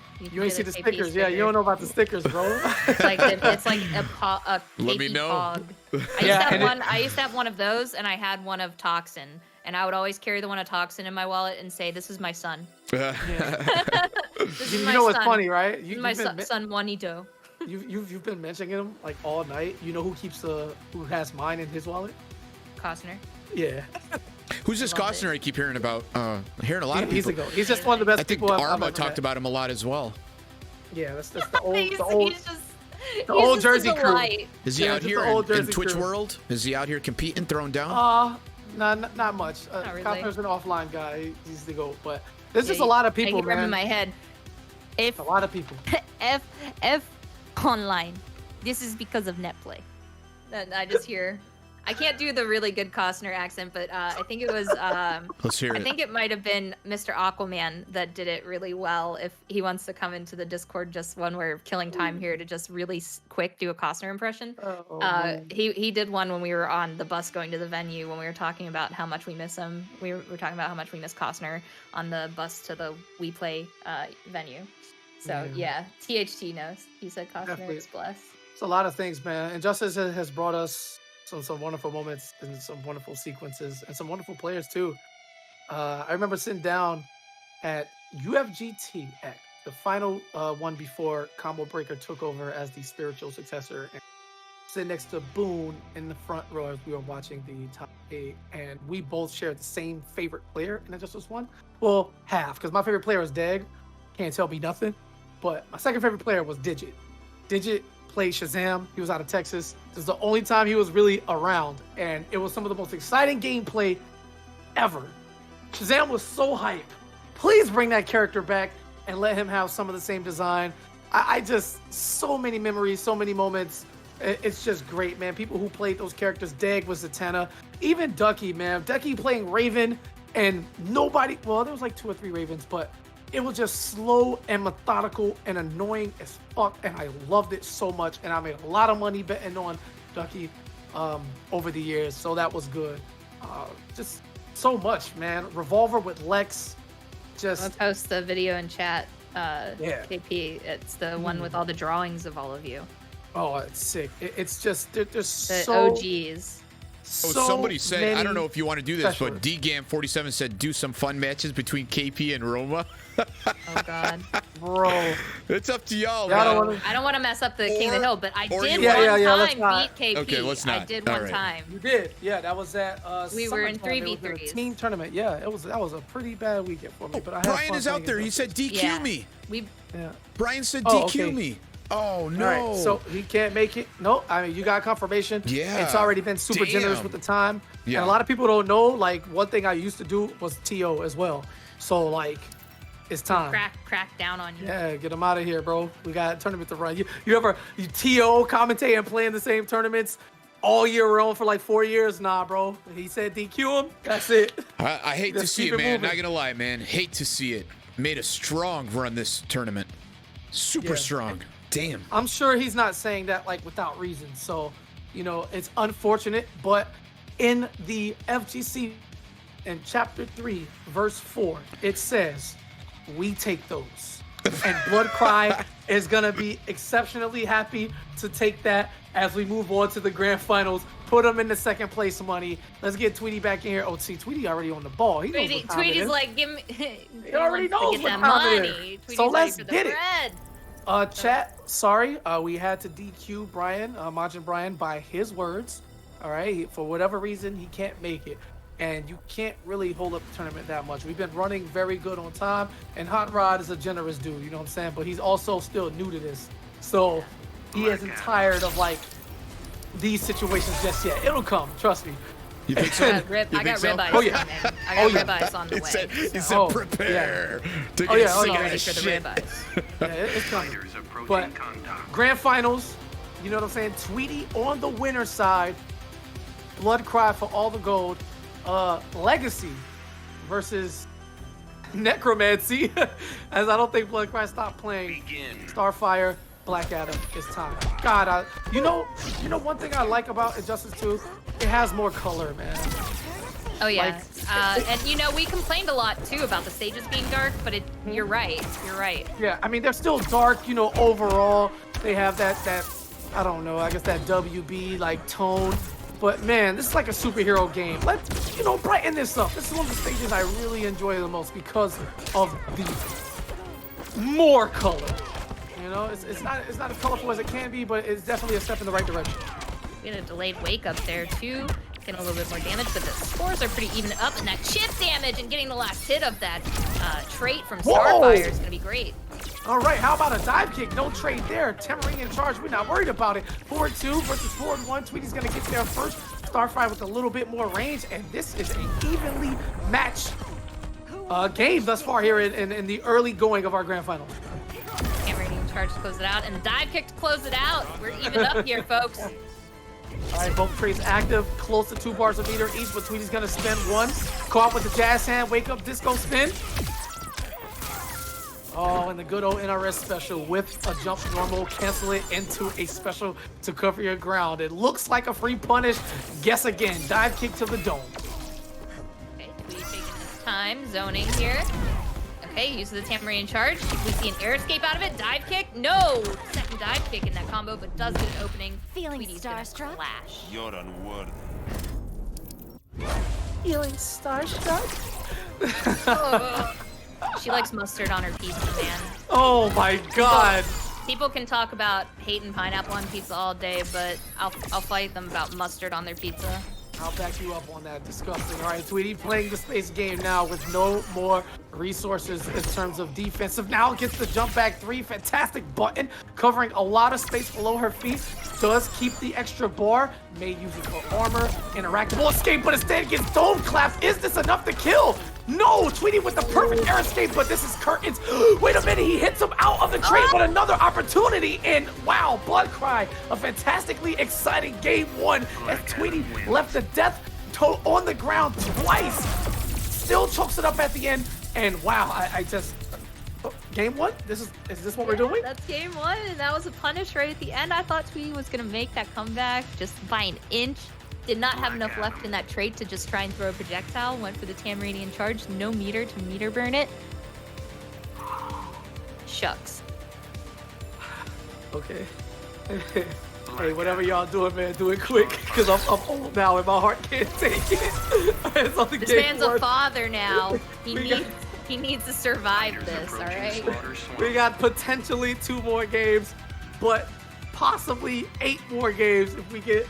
Oh, actually, no, because you bring this back 3 pack, that's 4, then another 5, so 9 in the working. It could be. I mean, after seeing the fantastic 1st to 5 set between Sonic and Tekken Master at the We Play Finals, I'm just assuming that every grand final of every tournament is going to be 3-2 reset before something else happens. Yeah, and Sonic asked for that to be 1st to 5. Yeah, I like that format. It was 6-2, and then Wolves was like, yeah, fuck that. No reset for me. I'm about to smoke this shit. So we love to see it. Caliber Boy's getting it done fast. Big Gators, but she's in the swamp. I don't think Starfire knows how to handle those things. She probably has no idea what it is. But the back 2 works just fine. Probably thinks they're just cute, you know? Yeah, it's a Starfire thing. It's no big deal. She's adorable. She's precious and innocent. Okay, Tweety trying to keep it safe here, going for the down 1 into that. Okay. Nice meter burn. Yeah, to get the mid option at the end of that full trait pop, just trying to keep Blood Cry in the place he wants him at all times. And I just love how Tweety's able to flip the switch and go from rush down to space heavy, and it's just so seamless. It doesn't look like panic or distress. Anything. This is a man who is a jack of all trades and truly understands his character at the highest level. Gets the air dash into the cross up too, right there. Right. He went for it again. He tried to get that cross up. Gonna get the throw. Caught him blocking. All right, stands up a little too early. Dive kick to stay safe. He was certainly about to get anti-air. And yeah, Blood Cry. Great anti-air. Get the double dash in for the corner positioning. Early clash from Tweety, right? This is something that it always, like, you know, people used to call it the Theo or the Tekken Master. I don't care who did it first, but that was very popular among those 2 extremely high-level players. Clashing early, resetting the neutral, and just depleting you of whatever momentum you think you had. And Tweety right there with the reset. You love to see it. Yeah, I love to just seeing Tweety use block there to get rid of Black Adam's trait. Push block, great tool for that. Oh, said, I'm gonna Tamaranian charge. I don't care what you do. And he's gonna do it again. Peter burns it to get that game. We up on the board now, 2 games away from taking this. It's so crazy. It felt like a call out because we got the jazz hands from Blood Cry, and Tweety, we know in closeout situations, he loves to go to the Tamaranian charge just all the time. It's as close as a win button as it gets as we take a look at this beautiful windscreen for Starfire. I do like seeing that. It's so sick.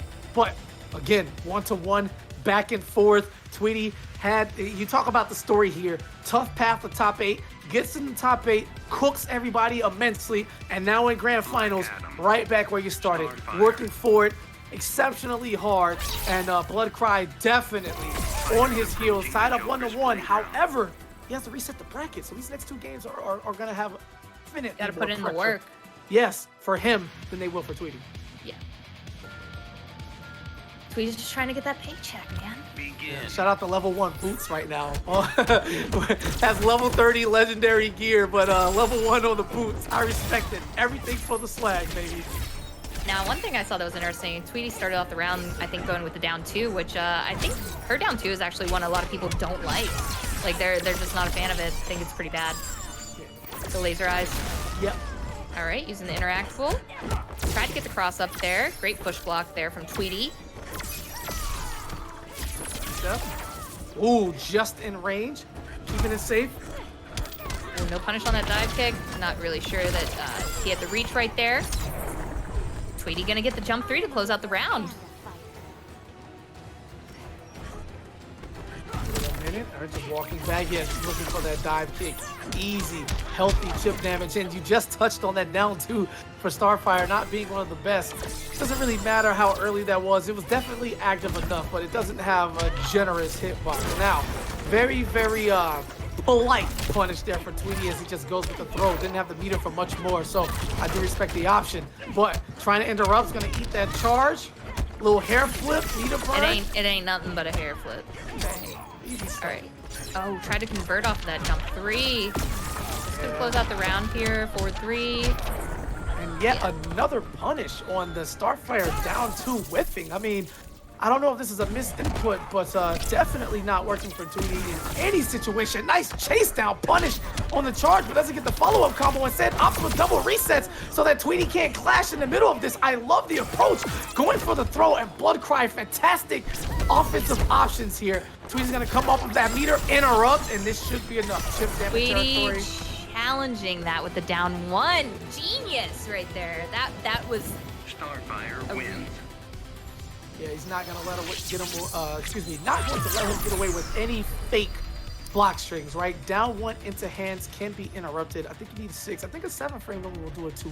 Don't quote me on the details. Somebody in the chat can definitely know, but I know it can be interrupted. And at this level, Tweety's been ready for every single one. So if Black Adam does down 1, you can bet that Starfire is going to chase it with a down 1 of her own. And then once you get knocked full screen, meaty projectiles for all that chip damage, yeah, not a chance you are going to survive there. Tweety 1 game away from being crowned champion here at the inaugural Injustice Television. Man, 1K plus pot bonus. That's a that lot, kind of pot man. bonus is great, and Yeah. it's not an easy one to come up on. You know, it's like it, especially for a game as old as this one. So it's really great to see the community come together and just be a part of something like this, and be able to put on this kind of show and event.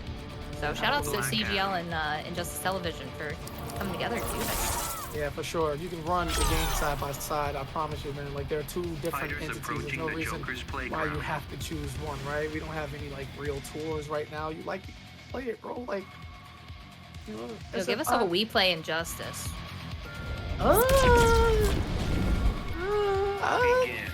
I guess. Dang, It okay. depends. It could be. I mean, if you have like 3 or 4 games on the season, right?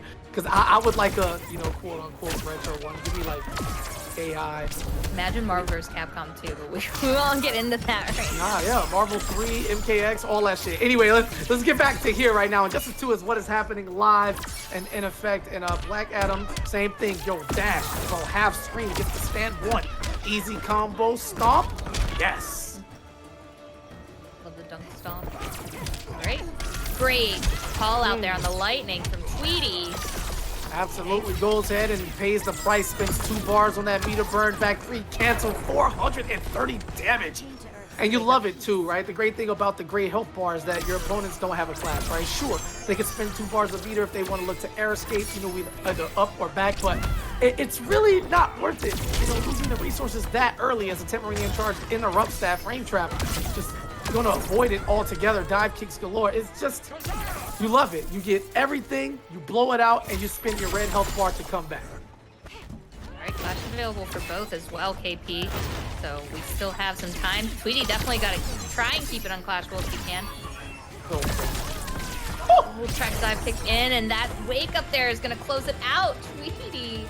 That is it. 3-1, that's it. Your winner, back it folks, up. is Tweety. Easy money. That's how I feel. When I'm looking at an online tournament, and I know this man has been grinding and working hard, my money going on Tweety. So, once again, congratulations for taking down yet another exhibition, another tournament, another everything across the titles over the years. It wasn't bad, actually. Yo, King I Gambler gotta put it to you this way. just threw $58 down to make it $1,300 for the fighters. Let's go. Clean Let's as go. it going, man. Wonderful person. And I just want to get this like on camera. Like, Tweety Starfire, different. Yeah, This one, feel different. this one is not boring to watch. That's just fact.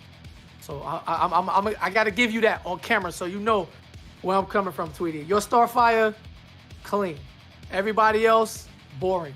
So we'll watch you, but I ain't watching the rest of that shit. All right, go ahead. I think that's fair. Yeah. So yeah, I mean, this has been a great time. I hope everyone watching had a great time as well. I mean, it was nice to finally get to, be on the mic with UKP. So Long time, baby. Long time. COVID bodied us, and there are certainly opportunities before, but it won't have to be the last one either. Nope, not at all. And with that, I guess, unless there's any final words, I'm just gonna say thanks. We can pass it off unless you got some final. Yeah. Thoughts here. Just always want to thank everybody, man. I want to thank Nips specifically for reaching out to me, man. Hot Rod for having me. You already know we talk here and there, but you already know how the energy is with us. But I want to say to everybody else, please hold on. All right, a night of injustice is not over. We got Ominous putting together a card for y'all where you're gonna see more. All right, you'll see Mason, you'll see the Young Harley Gods, you'll see some Canary gameplay, high level Necro Injustice 2 shit on the board. So stay right here in this chat. Don't go anywhere. All right. Thank you again for coming out, for your time, and to all the contestants, everybody who signed up. Thank you for playing because you love the game. All right. So with that being said, Hot Rod, it is your event, your production, your mic, all yours, baby. Yo, thank you so much, Katana Prime, Romanova, Mr. Aquaman, Darth Arma, Nips, Octavius, Creaky X, everyone who donated. Gambler coming in clutch at the end there with the 1,300, rounding it out for the fighters. Says for the players, love Injustice 2. Yo, I can't believe this event came and went. This is it. But stick with us. Ominous doing many great things in the community tonight. That's right. You got time. You already watched the Mortal Kombat movie. Stick with us. Let's keep the fun going. Let's support more amazing members of the community. We love you. We thank all of you. And we got to play those pictures one more time up there on the screen for tonight. Romanova, Katana Prime, please support you the had community. KP rolling over those, man. I didn't know we were signing up for modeling contracts, man. That's not me. Let's go. Thank you all so much. Injustice Television Console Gaming League launch event in the books. $1,300.69. Thanks to all of you. This amazing community support. This hopefully will launch the qualifier events for the end of season tournaments as well for Injustice Television. We'll keep it going. We love this. We hope you did too as well. Thank you. Good night and stick with us for the raid.